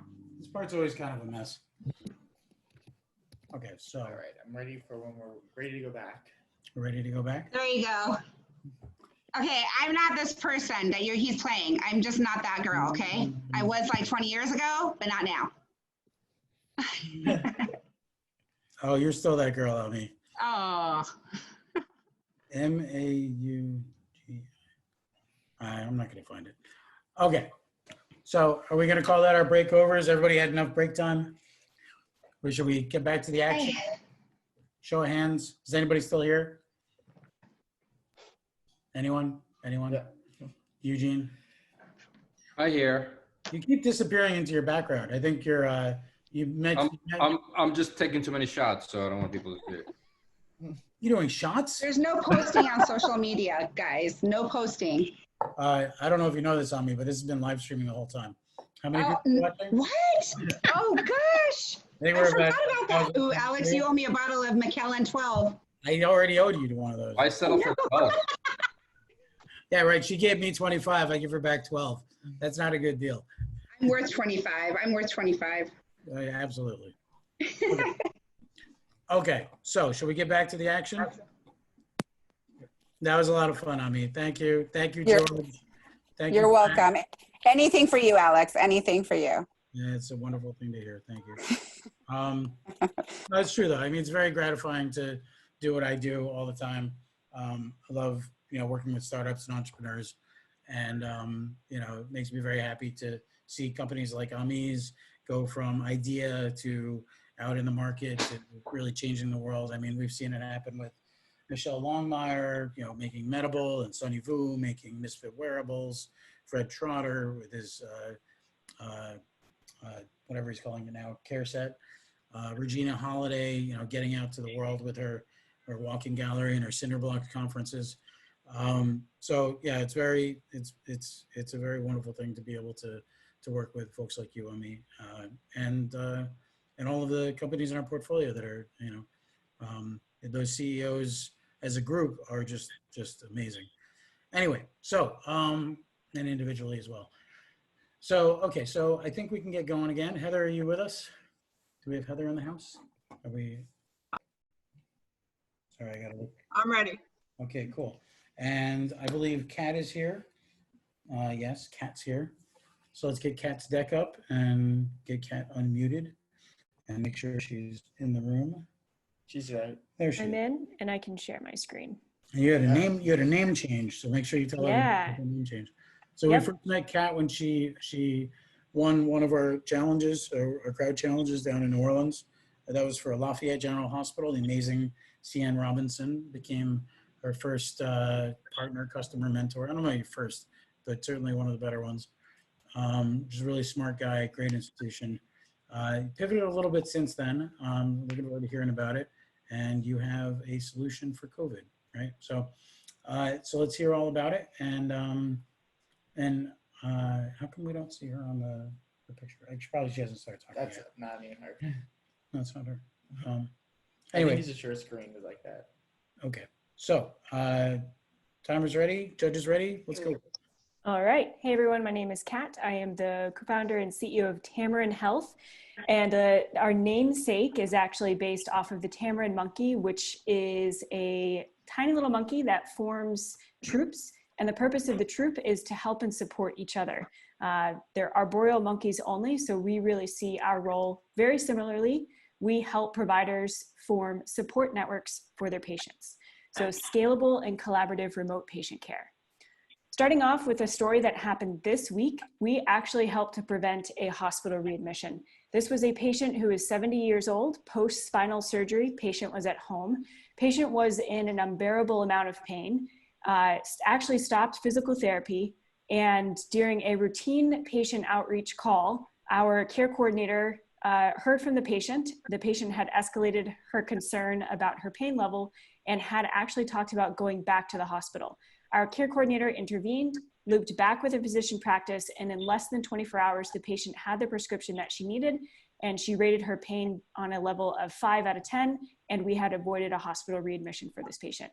This care coordination occurred across 4 states in 3 different clinical organizations, which is really the key to what we provide, which is a scalable and collaborative remote patient management network, regardless of clinical affiliation.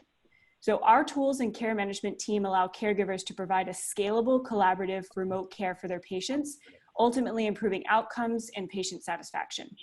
It's modular in nature. It combines virtual, telephonic, an entire nationwide network of care managers, and a collaborative care platform.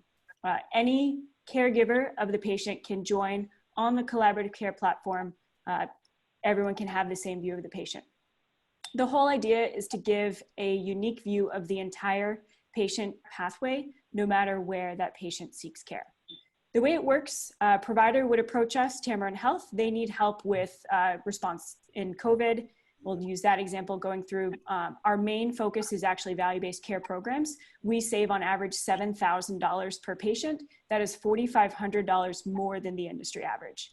And a lot of that is testament to the tools that we provide. So in the COVID situation, provider says, I need tools, I need to scale my clinical team. They can choose any combination, telemed, answering service, care managers, or all 3 together. Patients are added to the platform, and then at that point, our Tamarind team, which is the scalable remote portion, starts to reach out to the patient. So think of us as an extension of the clinical team. The only time we reach back out to the patient or to the clinician is if there is a certain escalation that requires clinical decision-making, such as the prescription that the patient needed. We really want to make sure that we are workflow sensitive. We stand in the back. 30 seconds left. Thank you. We stand in the back for the providers to help them out. Our platform is collaborative, workflow sensitive. You can communicate and coordinate together. Our data is descriptive and predictive. And for COVID-19, we're specifically focusing on effective triage, care transitions, longitudinal patient information, and remote care for patients who have tested positive for COVID-19. Our team is healthcare and tech focused, and our ask is for connections, two connections of organizations that are looking for a scalable remote clinical team. It's great, Kat. I don't know if you can hear me, but that's 3 minutes. Yep. Perfect. Yeah, that's what happens when you've got a practiced presenter, right? Great job. I really want to hear from the clinicians in the audience of, questions about how usable this is and how much you guys use it. I'm going to ask the first question about scalability. Tell me how this thing scales usually. Yeah, so scalability is easy. So our care coordinators are virtual in nature, so they reach out through telephonic outreach. We can reach out through telemedicine. The scalable nature is really the fact that we can go across state borders. We don't have to interface with the patient's clinical team unless there is a certain escalation that requires a clinical decision-making. So we really try to sit in the background of reaching out to the patients. Kat, Michael Williams, applicability to marginalized communities. In Chicago, we're seeing, I think, currently 80% of the deaths associated with COVID-19 are in the African-American community. Thoughts on that? Yeah, so the platform is intentionally, are you asking about that demographic specifically? Yeah. Yep, so it's demographic agnostic.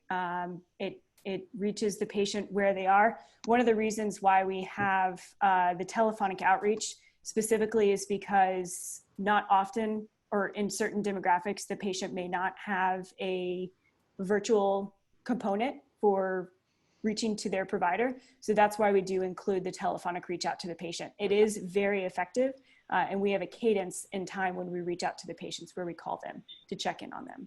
Great, thank you. Hi, this is Ashok Kapoor. I have two questions. One is, what is the qualification of the care managers that are answering the call? And second is, I think you skipped the slide about payment. I thought I saw $65 per patient. Is that the patient paying for it, or insurance companies, or is it paid by the doctors? Good question. So for the care coordination, it's clinical and non-clinical staff. We do that intentionally. That's the other scalable portion. Not all the time does care coordination need to be done by a nurse or an APRN. Only when there's an escalation that doesn't need to go to the clinical team will we use a clinical provider. From the cost perspective, so there are reimbursement models that we fall under, TCM and CCM under Medicare. This cost is not to the patient. The service is free for the patient. Telemedicine is $50 per clinician per month, month-to-month contract, no long annual contracts here. And then the care manager, the whole suite of support for care transitions is $65 per patient per month. Kat, it's Homer. Great presentation. My question is, you mentioned that there's an automated algorithm that would alert the physician if there's an escalation of the symptoms.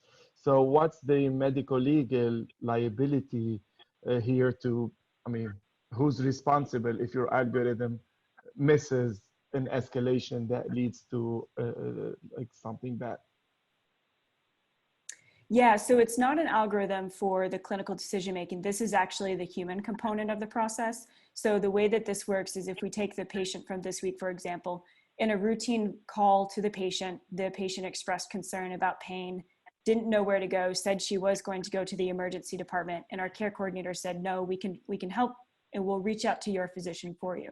So the loop back to the physician is the human nature part of this. And we keep those connections only focused on those that need a clinical decision by the provider that's treating that patient. It's at 3 minutes. Time's out, Kat. Thank you. Great job, Kat. Thank you.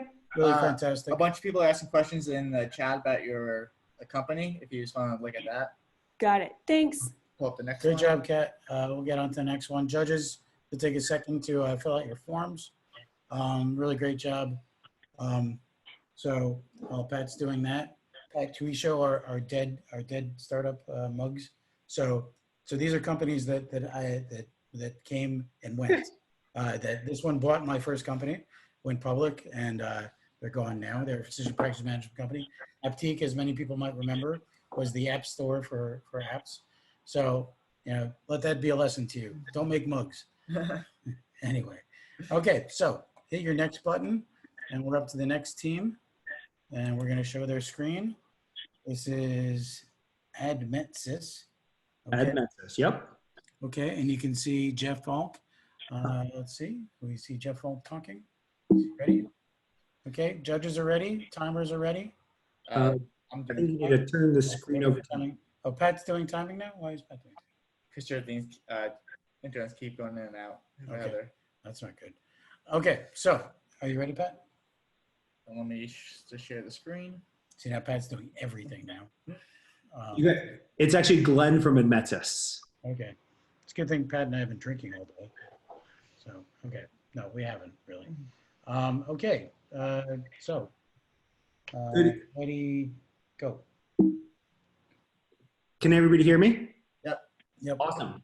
So over the last few weeks, we've talked a lot about shortages of PPE, shortages of ventilators, and shortages of medical staff.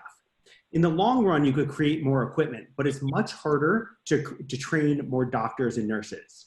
Here at Admetsis, we believe that automation allows for scalability, allowing physicians and nurses to focus on the patient and not repetitive tasks. Next. Normally in hospital, 80% of ICU patients are at diabetic risk. In the current environment of COVID-19, the underlying nature of diabetes is a huge risk factor. Next.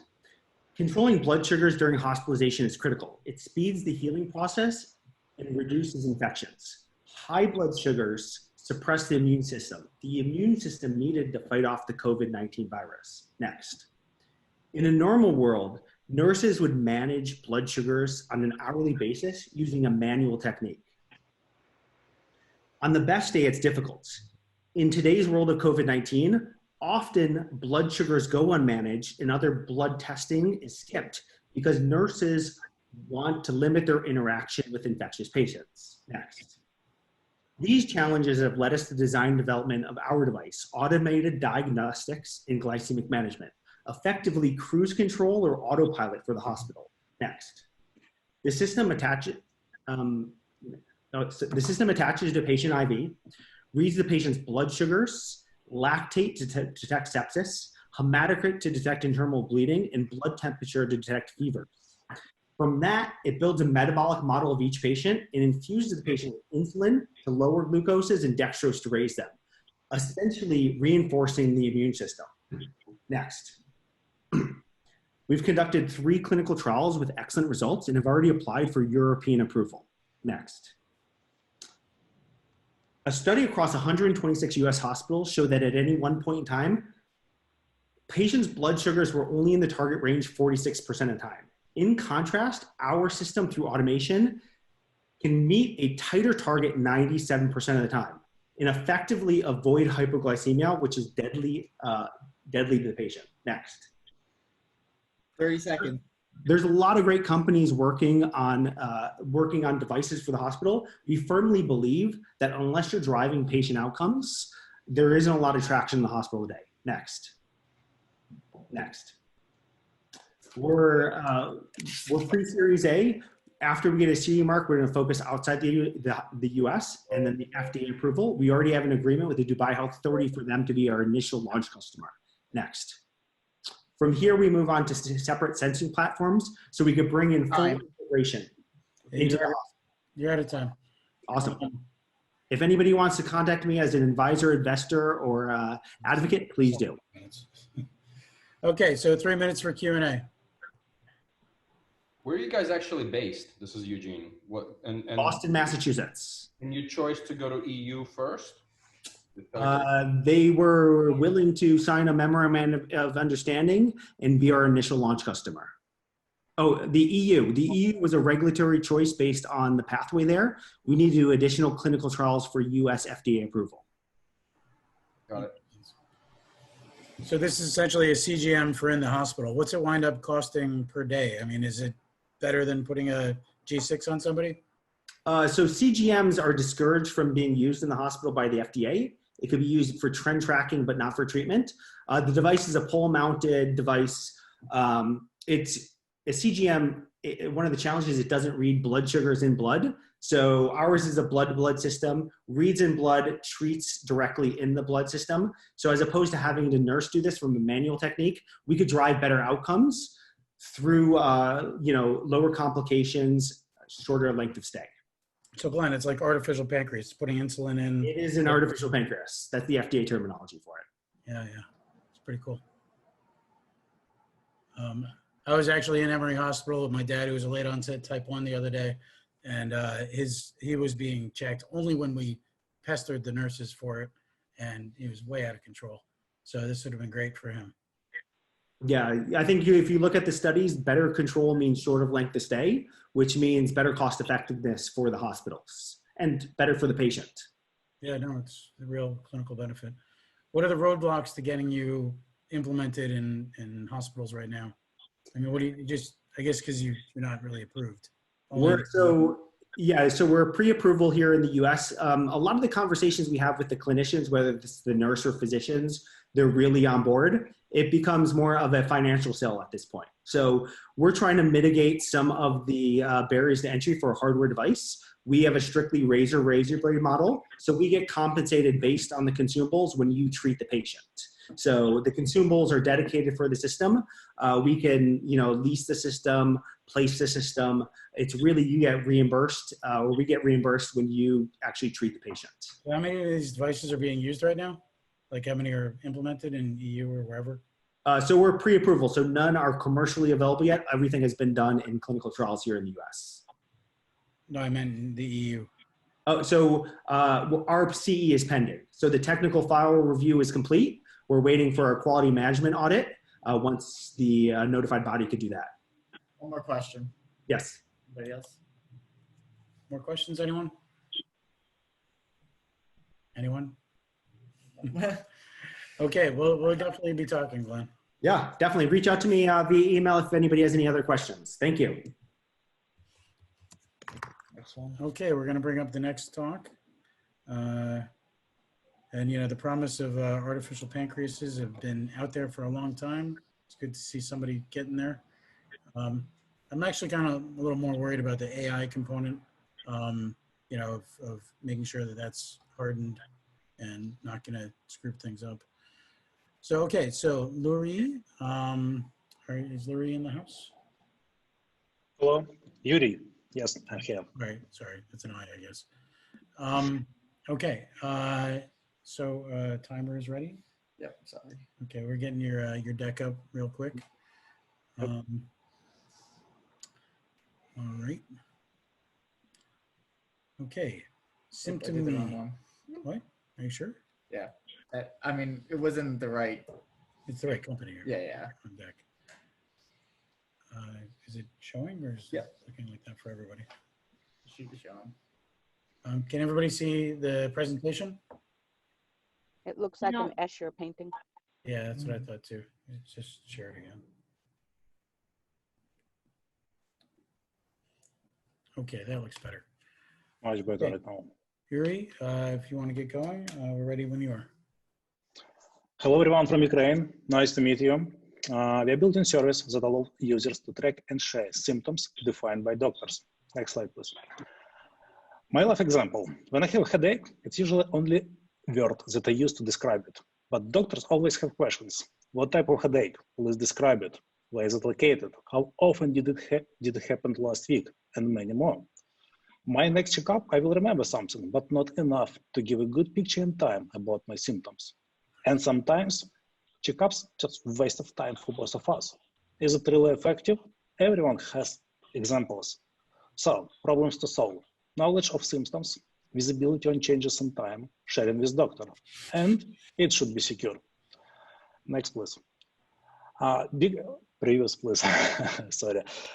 Bigger scale, million and half people that got infected by COVID. Tens of thousands of deaths. Healthcare is paralyzed, lack of capacity to do checkups or cure people. Question is it possible to add efficiency at that level? Next. Solution, technology is easy. Doctor defines symptoms to be tracked, patients track symptoms, doctor see results. A lot of information to change medication, plan next checkup, good for both sides. Next, the business part is complicated. We see two levels of clients right now, patients who are busy and want to have convenient and affordable service. Doctors are overwhelmed by the workload, want to have visibility on the health changes, and dream to take under control their work schedule. Next. And second level, organizations that operate on the large scale, where the lack of information means hundreds of deaths. COVID has scales. CDC or even any hospital can change a lot. Just send one-way message to track specific symptoms and help based on the result of tracking. Next. We started development March 21. We have a simple tool to track COVID symptoms, show regional statistic to person, and share a report about symptoms changes. Next. We love this slide. It's actually our timeline. From the moment we started to this day, it seems like one big day for us. It was fun sometimes. Next. We are looking for partnership, firstly with medical institutions, to have professionals in our team and to help people. Also, we want to work with investors from healthcare to build meaningful service. Next. So far, that is the draft of our business model. Next, please. That is draft of our business model. Next, we will test our assumptions here in Ukraine, and having partnership outside of Ukraine will help us to test business models relevant to other countries. Next, our team. We have years of experience in technology, 2 software engineers and web designer. Team is small, but deliver fantastic job quickly. Thank you for your time. We'll be happy to answer your question. Great job. So I'll open the floor to questions if anybody has them. So if you could go through the use case exactly, like, you know, if I'm the patient, would I just download your app and go from there? It should be pretty simple. Doctor defines set of symptoms you should track. In case of COVID, we already know all of them, but you can track another set of symptoms that depends on your medical examinations. And the doctor will see them during time, how they changes during a week, 2 weeks, if that is required. Okay, not sure that answered it. So I'm looking on the App Store for you now. Is it there already or no? It's not published because we were rejected because we are not recognizable medical institution. When do you think you're gonna get One way is publishing, another way is just web application. Okay, so what are you using for your clinical protocols for defining what leads to what? Actually, we are not medical professionals. We know math, we know stats. What we are doing, we just calculate percentage right now, calculate probability. Interesting. Depending on selected symptoms, but that is what we are looking for to partnership with medical professionals to have much more reliable algorithms. Okay, well, very interesting start, very fast. Obviously, your team is very good at developing things quickly. Any other questions, comments from the crowd? Check the chat. What's your competitive advantage compared to all the other solutions on the market? Doctor have a chance to assign set of symptoms to specific client or to set of clients and monitor hundreds of clients. That is number one. Doctor have pretty nice and clear reporting about changes during the time to have a chance to plan next checkups or change symptoms. Any other questions? Okay, so I think we can move on to the next next team. I don't know, are there questions in the chat box? Anything else we can ask? I don't think anything related. Okay, well, thank you, Yuri, and please put your scores and judging in the sheet. So now we're back up to Ami again, who we saw earlier dancing. We're going to bring up her face-to-face health. Hey, Alex, I just added one slide. Can I just share screen, or do you guys want me to go with what you have? Let's see what you got. Yeah. All right, cool. Your screen. All right, thank you. Okay, can you see my screen? It says you started it. There you go. There's your presentation. All right. Well, since you see me in person. All right, just let me know when you're ready. We're going. Heather, why are you not doing timing? All right, I'm ready. Okay. I'm ready. My internet was going in and out. Okay, we're ready now. You can go back to doing timing because clearly we can't do both. Okay. So hi, everyone. Everyone saw me dance. So I'm Amisha. I'm internal medicine, integrative medicine, and a former pharmaceutical executive for 20 years, and the founder of an integrative medicine platform for children called Face-to-Face Health. I don't know why my slides aren't advanced. Okay, so we were already in development pre-COVID. So problems in children's healthcare today is parents have a hard time finding trustworthy information. 88% of US adults are health illiterate. And of the 90 million kids, only 30% are screened. There's delays in diagnosis and absenteeism that are multi-billions in nature. So there's barriers to vetted education, tools and resources, access to care, and support communities. So our solution is integrative for child healthcare and families. It's an end-to-end system that has vetted education, telemedicine, and community forums across 5 healthcare silos outlined here, and provides webinars and communities and a lot of resources. So our solution is end-to-end. It's learn, care, share. We have third-party integrations. I want to point out we have supplements, exercises, prescriptions, remote monitoring, and we have early childhood screening and adult screening through Chattis with 400 screening tools that are less than 10 minutes.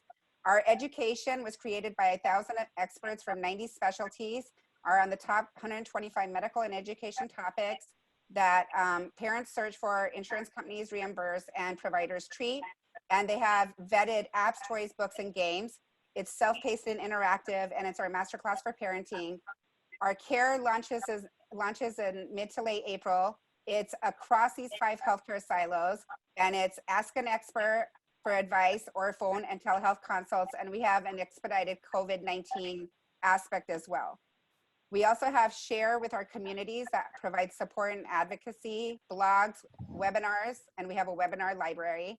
And our revenue model is for e-learning subscriptions. We're offering free subscriptions right now. So if anyone's interested, we can give you a code. And our telemedicine consultations are either on demand or scheduled and are outlined between medical and non-medical professionals. So we have mindfulness, education, yoga, dietitians, teachers, special needs teachers, lawyers, a whole bunch. Our COVID-19 responses, we're gonna offer a free 30-day access to all of the 30 education seconds. communities. And we have market validation. We have traction and partnerships with several people. And our financial projections, I can provide additional information, are outlined here.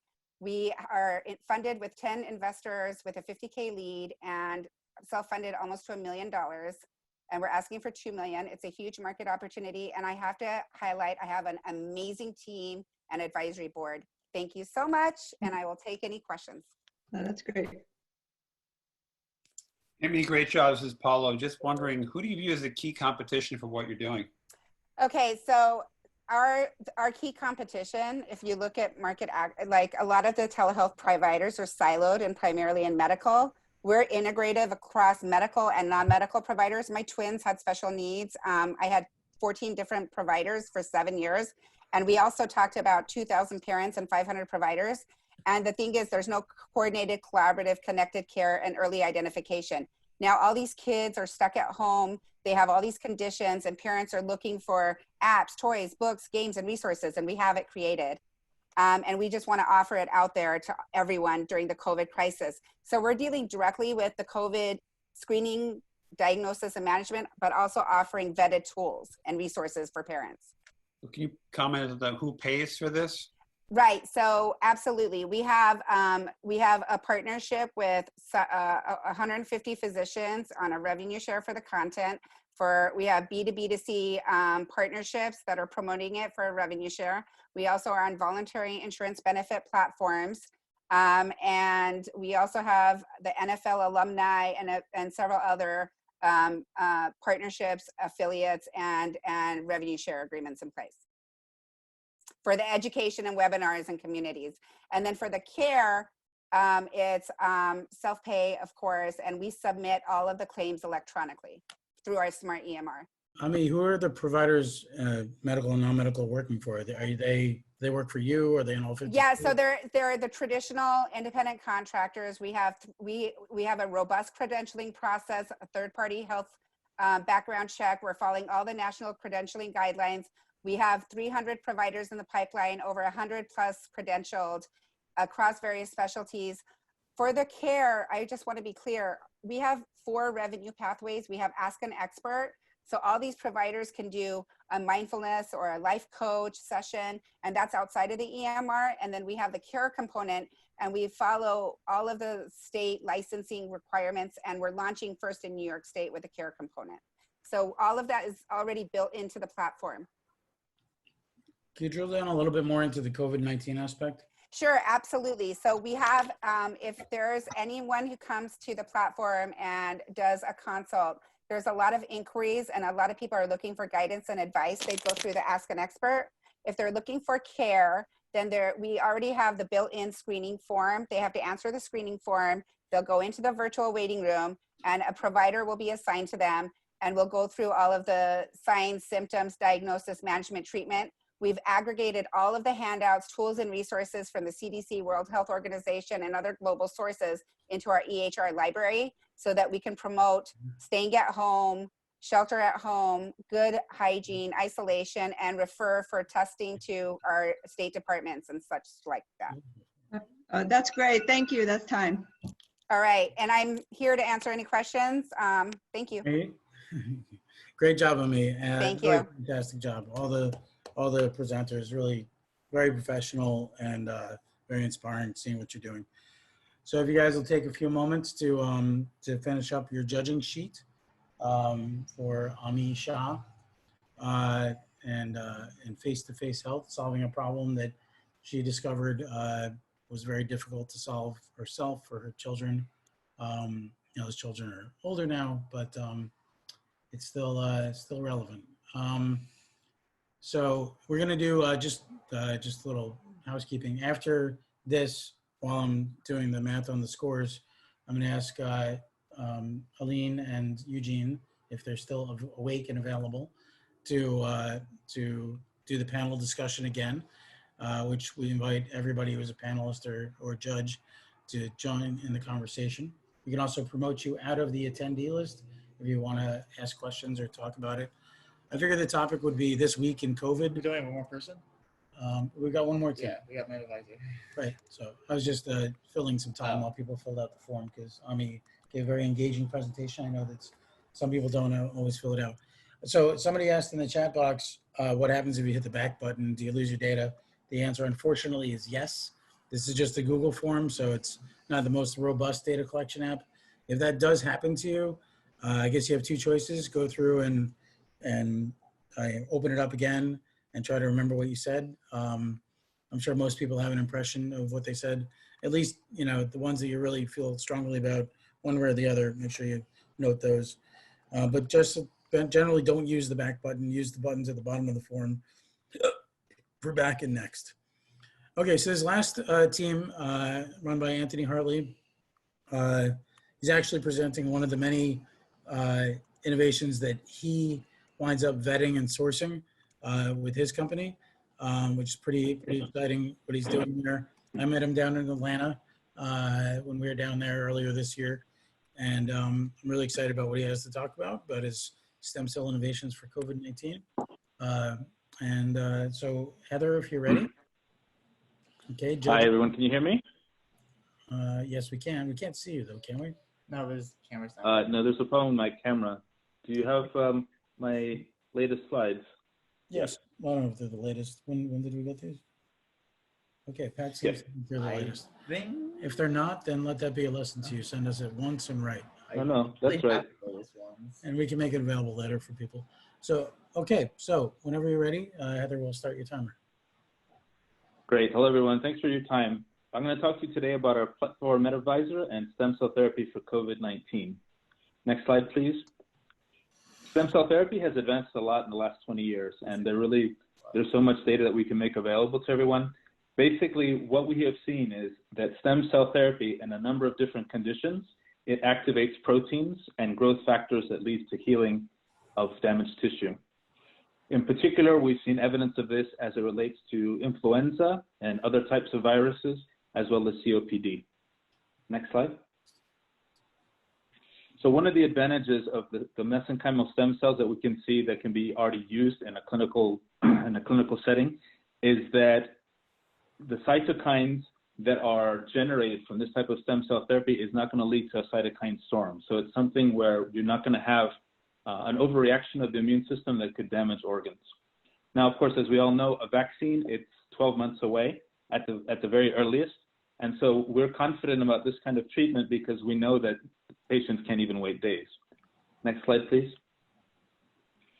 So this one link you see here where it says 9 companies, this is just one example of many different companies that are working on the vaccines. And what we have seen, having worked with a lot of different clinics across the country and seeing how stem cell therapy continues to be effective for so many different patients, is that this one particular biotech partner, their bone marrow-derived stem cell product is one that has a very strong safety profile. It's already something that's in clinical use, and it's the type of product where the side effects usually tend to be a headache or fatigue, something like that. So there's many advantages over other types of therapies. We would say that of the different types of stem cell treatments we've seen, this is probably the most advanced biologic in regenerative medicine. So given the nature of this pandemic, we feel strongly that right now, what we'd like to see is that this particular stem cell therapy is made available based on compassionate care to those patients that are about to enter ICU or that would be entering ICU. Now, on the same slide, there's just 2 links, and we can elaborate later, but this one example, it says, this is from the South China Morning Post. This is an English language, Hong Kong-based newspaper. It's probably the most reliable source there. In that particular article, they go into detail about how they were using stem cell therapy at hospitals in the region. And one case in particular was a senior citizen who she was in ICU. They gave her stem cell treatment. Not only did she survive, but she walked out of there. And that last link is an article just from last week. 30 and this seconds is a different left. biotech. this is a different biotech. The important thing about that is the FDA gave permission for that biotech to start phase 1 of using their treatment, their particular stem cell treatment with COVID-19 patients. Next slide, please. And so lastly, we're a consultancy here. Our platform, we have developed this over time. We've vetted stem cell clerics. We have that information, testimonials, empirical evidence on there. And so the main thing that we're asking today is we want to get this stem cell therapy into the hands of clinicians so they can use it, so that more people can survive and more people can avoid the suffering from this virus. All right, that's it. Thank you very much. 3 minutes. Thank you, Anthony. This is Paulo. Can you talk about scalability and timing? Yeah, so actually our biotech partner, they have a stock of this product already, this biologic and being made available. The supplemental slides you see there, that's just to give you an example of clinical trials that are ongoing right now using different types of stem cell products. This product with our biotech partner, it's ready to go now. So for instance, if we were to talk to different hospital systems tomorrow, then it could be sent within 24 hours. So it is scalable. The other thing is, and the doctors that work with us can give more details, we can ramp up the dosage. So it's what we can see is that it might be one dose. It can go up to 3 different doses to see the different type of efficacy. The other advantage, which I didn't mention, is that it's very easy to administer because it's basically an injection. So it isn't something, it's not like a surgery. It doesn't take a huge amount of resources from the clinical team to administer to get good results for the patient. Okay, great. Yeah, very exciting stuff. Yeah, I think Pamela has had a couple of questions. We just promoted her into the room. You can take yourself off. Oh, yes. So to answer that question from Pamela, they don't have to wait in this case because unlike, this is not an autologous product, so it's not like they have to do the extraction from the patient. It's something that's already made. It's more of an allogenic type of product. So it doesn't need to match. It's compliant with FDA, and we could share a lot more scientific details about that. So it isn't, the patient doesn't have to go through that process. That's another advantage for the patients and for the clinicians. Sure. Pam Grace isn't just an innovator, she's also a patient activist. Also a walking gallery member. So I'm also very old. I'm old. I'm old. I'm in all kinds of scary categories. Like I'm over 65 and I'm Black and I'm a woman. So like I probably only have another week to live. So get your questions in. You've definitely done a lot today. That's what I'm trying to do. We hear you and we appreciate your input. And it really highlights something we try to do, which is bring patients and doctors and leaders all across healthcare into the conversation. So thanks for joining us, Pam. I have a question. This is Anthony. I can say one exciting thing. I actually contracted COVID-19 and I didn't know it. I think that's probably the case with a lot of us. And I'm part of the trial. I'm giving my plasma to Pam, say. Pamela, can you save this part of the conversation for the Oh, I'm sorry. Yeah, this is just for questions for Anthony. I'll go back on. I have a question regarding the supply chain and the availability of this product. I mean, if it works great, how quickly can it be made, and how long before that supply chain is depleted? Yeah, that's a good question. There's quite an enormous supply right now, and it could just be a matter of weeks before that the same capacity that's available now to be shipped could be replenished. That's because it comes from the mesenchymal stem cells, and they're a good supply. Is that? That's right, and that production happens here, so there's not a delay from travel or for transit. Where's here? Here, as in the U.S., there's 2 different companies that are part of the production. Right. And so, how do you guys drive revenue from this? Well, we're working with different clinics primarily so that we can get more patients to go to the clinics for stem cell therapy. That's what we were doing before the pandemic. But now with this biotech partner, our focus is really to get this to as many hospitals that have patients that they want to treat. So ideally, we're helping that biotech get this to market, basically. Our insurance. Oh, sorry. This is Atisha. Are insurance companies willing to pay for something like this? There's different examples where we see that they are, and in fact, our next conference call tomorrow is talking to some insurance brokers, because one of them was saying that they before the pandemic really got very severe in the last weeks, that they were already speaking with some clinicians who are doing this, so they're ready to try this. And I think now with the pandemic, they're going to be more open. Interesting. Even an example, one last thing, and this kind of, I guess, goes to your question. There was even there was a law that passed not so long ago where they, actually in the state of Arkansas, where they're saying that in certain conditions, particularly orthopedic conditions, when patients were recommended surgery, given the particular situation they were in, they were encouraged to go for stem cell therapy before surgery. And often what we've seen in those cases, the orthopedic ones, they avoid surgery. It's not necessary. So it's a totally different mechanism of action, and it really would change dramatically how healthcare and medicine is practiced. It's just not yet as well known as we'd like it to be. So just out of curiosity, what's the price point on this?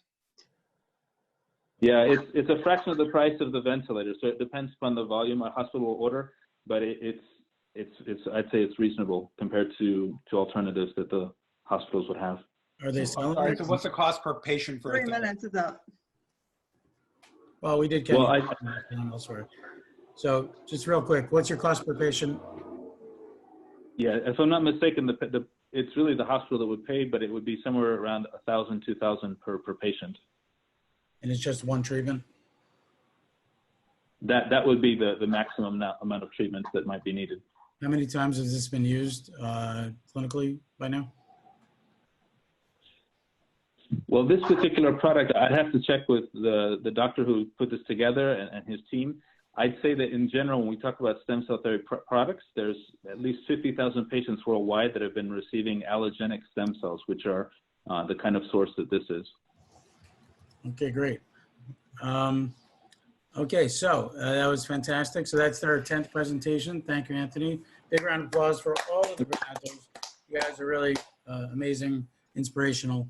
Judges, if you'll take a moment to fill out the, finish filling out the judging sheet, and also put in your address. We want us to send you the t-shirt.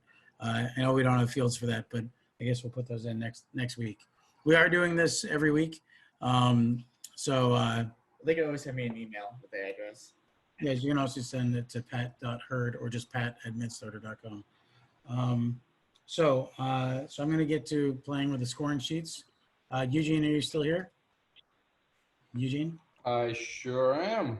You ready to run this discussion, or is Aline awake still? I know.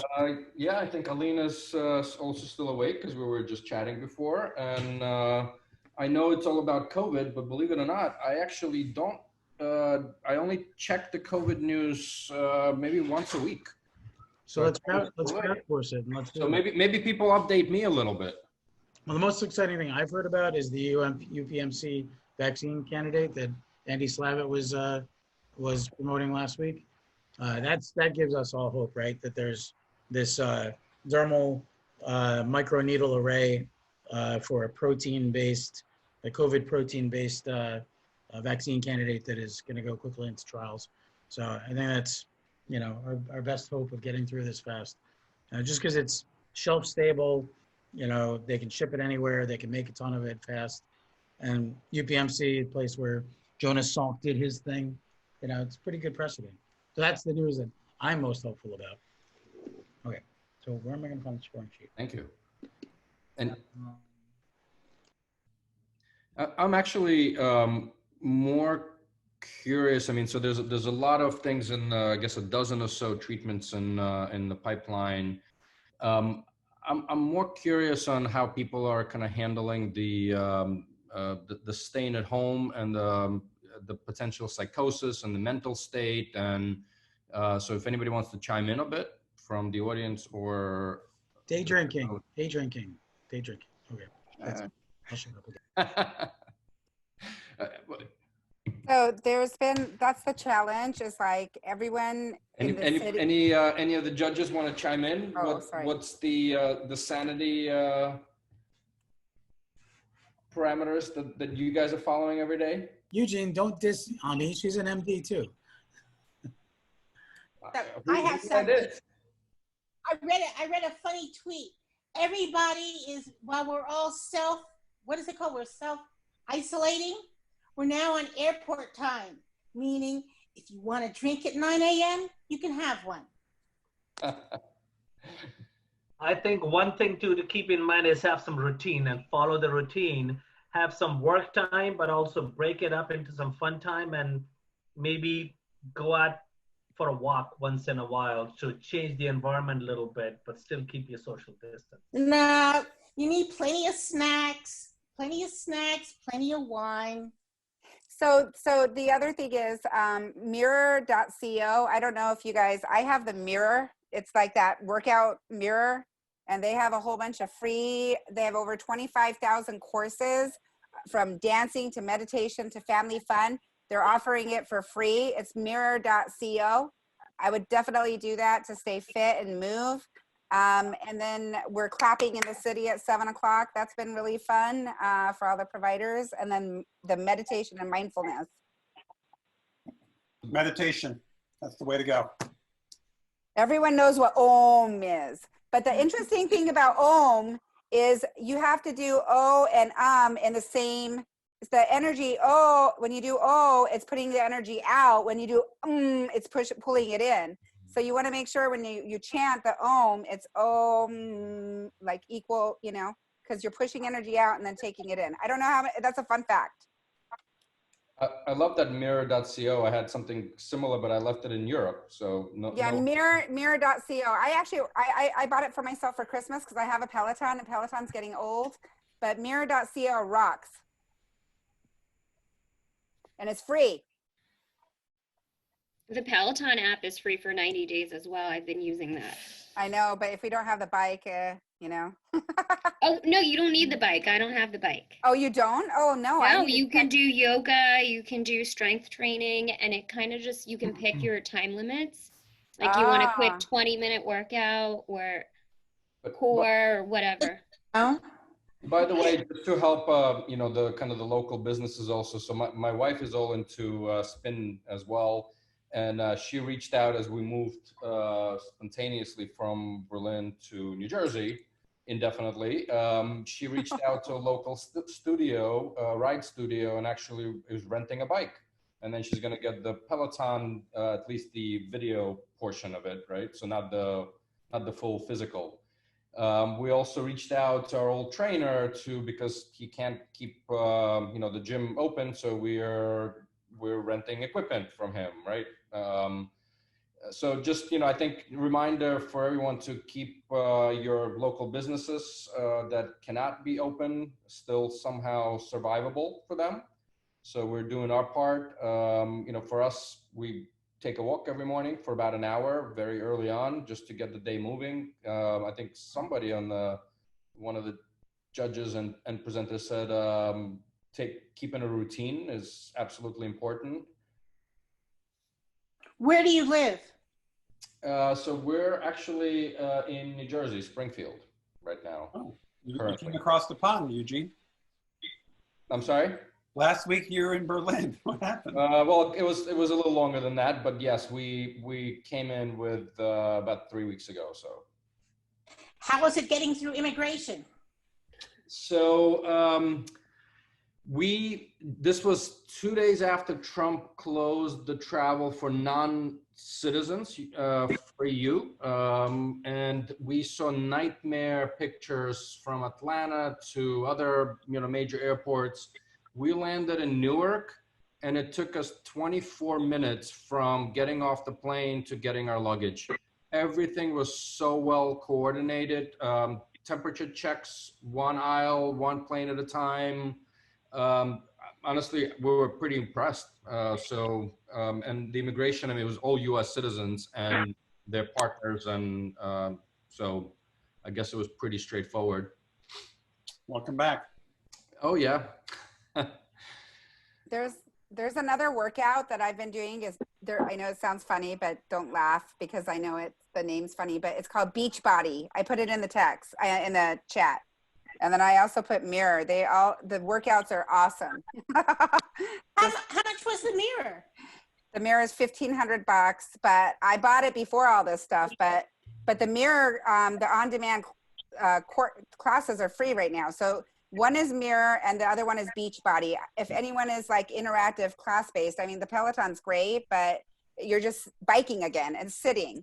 I want to move Like, obviously you saw my class A Bollywood dancing, thanks to Alex, but you know, the movement helps, you know, circulation and, you know, gets your heart Are you rate doing going. it alone? Huh? Are you doing it alone? No, I have my kids. My kids, I'm also going through a divorce, so my kids are with me and they do the family plan. You guys saw the articles about the post-COVID divorce rates. They're like, Yes, woo! yes. Especially in California. I'm definitely worried about emotional well-being of my kids and really all kids collectively. I have been too. I'm on the board of trustees of my kids' school, and we spent 2 hours last night on a call talking about not just the educational issues, but the emotional and social issues, and it's really brutal. I don't have an answer at all. I mean, it would actually be really interesting to hear from some child psychologists, sociologists who are thinking about these things, because it's a massive, huge problem. I'm actually working on one of the issues now, which is because of this forced isolation, seniors are stuck at home, and we're trying to get virtual social clubs into their hands so they can integrate and act with each other. We're trying to do it. We're kicking off an End Loneliness initiative with one of the companies I'm working with. And I'm calling everybody I ever knew from high school, from college, grad school, people I used to work with. It's like my Rolodex has greatly expanded because I'm calling everyone and saying, you know, I might not be here next week, so this is it, guys. Hi. If I can chime in for the kids, I have a 21-year-old daughter, and what she's doing is on video chat, setting up movie nights where they both watch the same movie together at the same time. And she's also doing like painting. So both people get together, 2 or 3 people get together, have a canvas and stuff, and they paint together on a chat. So maybe that is an idea to keep kids engaged. So the other, and the other thing is, I'm not shooting F2F, but I'm going to say 35% of our courses are mental health courses. And there's a lot of apps, toys, books, games, tools, and things for parents. So if anyone wants to send it out to their networks, let us know and we'll send you guys the code. Just email me. But remember, ours is all child healthcare and child-centric knowledge for parents. And so, is there a difference for adults? Yeah, I mean, so we looked at it holistically. So some of the creative arts therapy and things like that are different, right? But 80% would be applicable, but we focused on kids. But I will say that my kids just started this whole process. Then spring break, all their trips went away, and now they're stuck at the computer.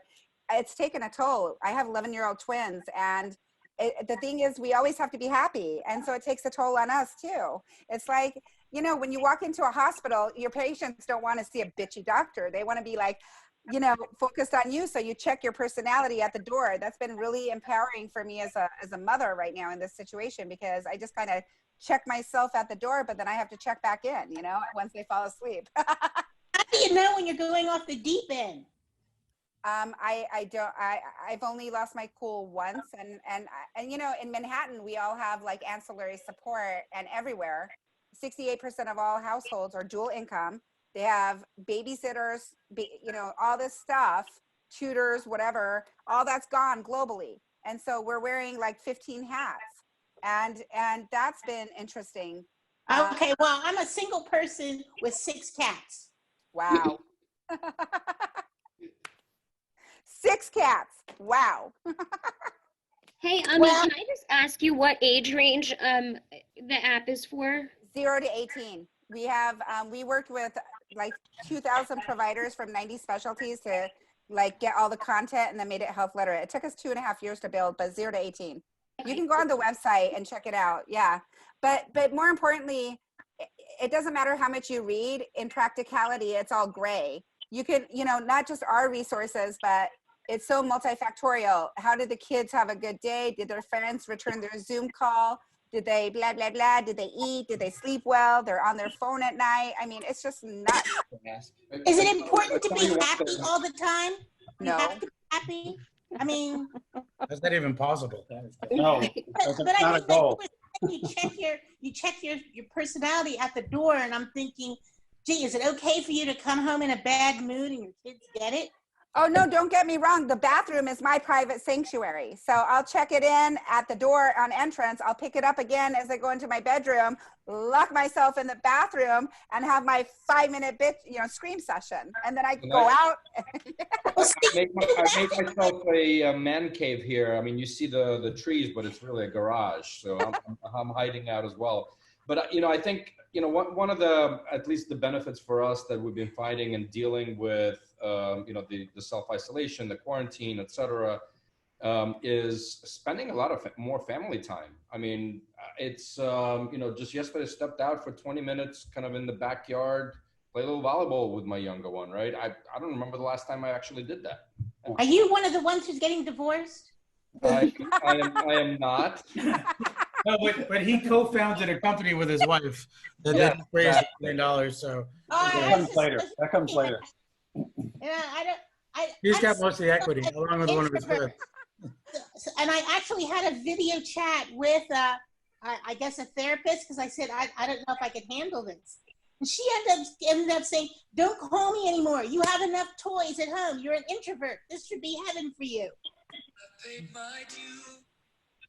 Oh, there you go. So Eugene, there are a lot of silver linings to this. People kind of reassessing what's important or not.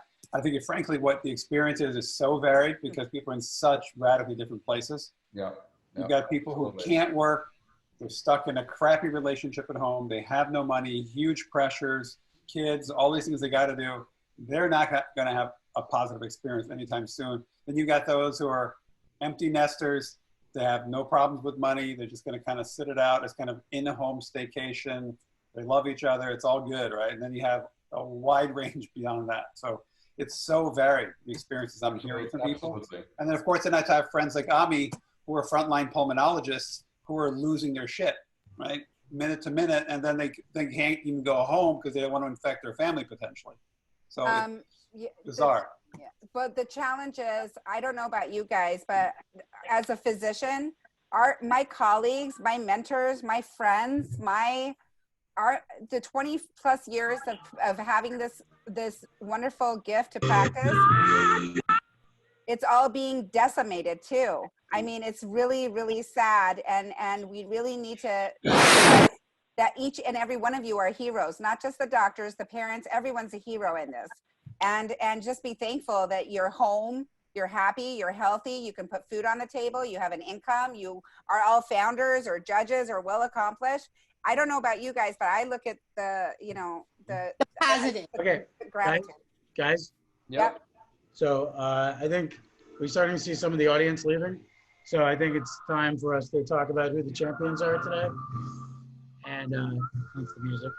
Yeah, also got a few minutes. What's Sorry. that? I've only got a few minutes. Well, we're here. So, I mean, honestly, a really amazing field this week in Heat 3. One of the toughest heats to judge. I'm actually going to take the judges' prerogative and add a tie for third place or the crowd favorite. And I got to say that David, even though he didn't score highly, he definitely should be concluded too, and whatever we do next. So, which number was he? Two. It was 2. So he actually, so the third, fourth, and fifth place teams are all very tight. I'm just going to call them all crowd favorites because you all did real well. So that's David Levis, you from N-Man 7, right? As tied with Kat from Tamarin, and oh God, I can't remember his name. Montfort, what was it called? Anyway, so the third team to go. I'm sorry, I probably should have made better notes here. Oh, hang on, that's not right. 7 was not Tamarin. Okay, so second place was the 7th team, which was Medisys. That was the pancreas, the artificial pancreas for hospitals. And our first place, also our dance teacher for Bollywood, was Ami Shah. So Ami Shah, the first time, good to see you coming in first. Really just amazing job by everybody. And honestly, you're all winners. You're all gonna do great stuff with this. This video will be available on medstarter.tv indefinitely. And you'll be able to take parts of it and use it for whatever you want. and share it and spread it around among your friends. We're going to spread this among our friends as well, and we'll be sending out links to whatever you're doing to our pretty large crowds. And I just want to thank all the judges, all the teams, all the attendees. What did we get up to for attendees today? We're up to about 60 at the highest. 60, so that's not a bad, So not a bad precious. virtual. What's that? So precious. So precious. Okay. Big kid. Oh, is this one of your twins? Awesome. So see what you inspired, son? Good job.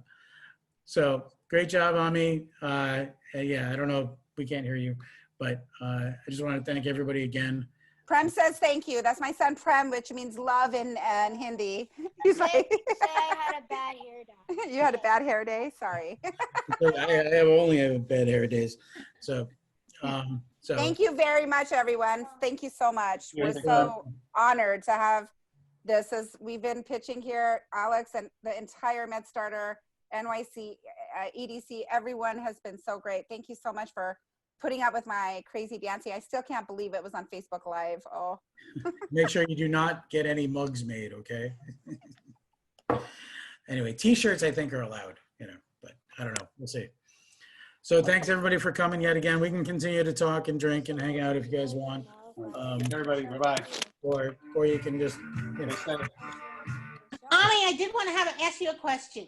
Yeah, sure. About the, I've been trying to help Harlem Hospital. That's my neighborhood hospital.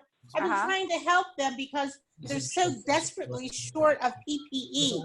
I mean, is it like really this bad? I mean, the nurses 2 days ago were out picketing. Yeah, so I've spent about a few $1,000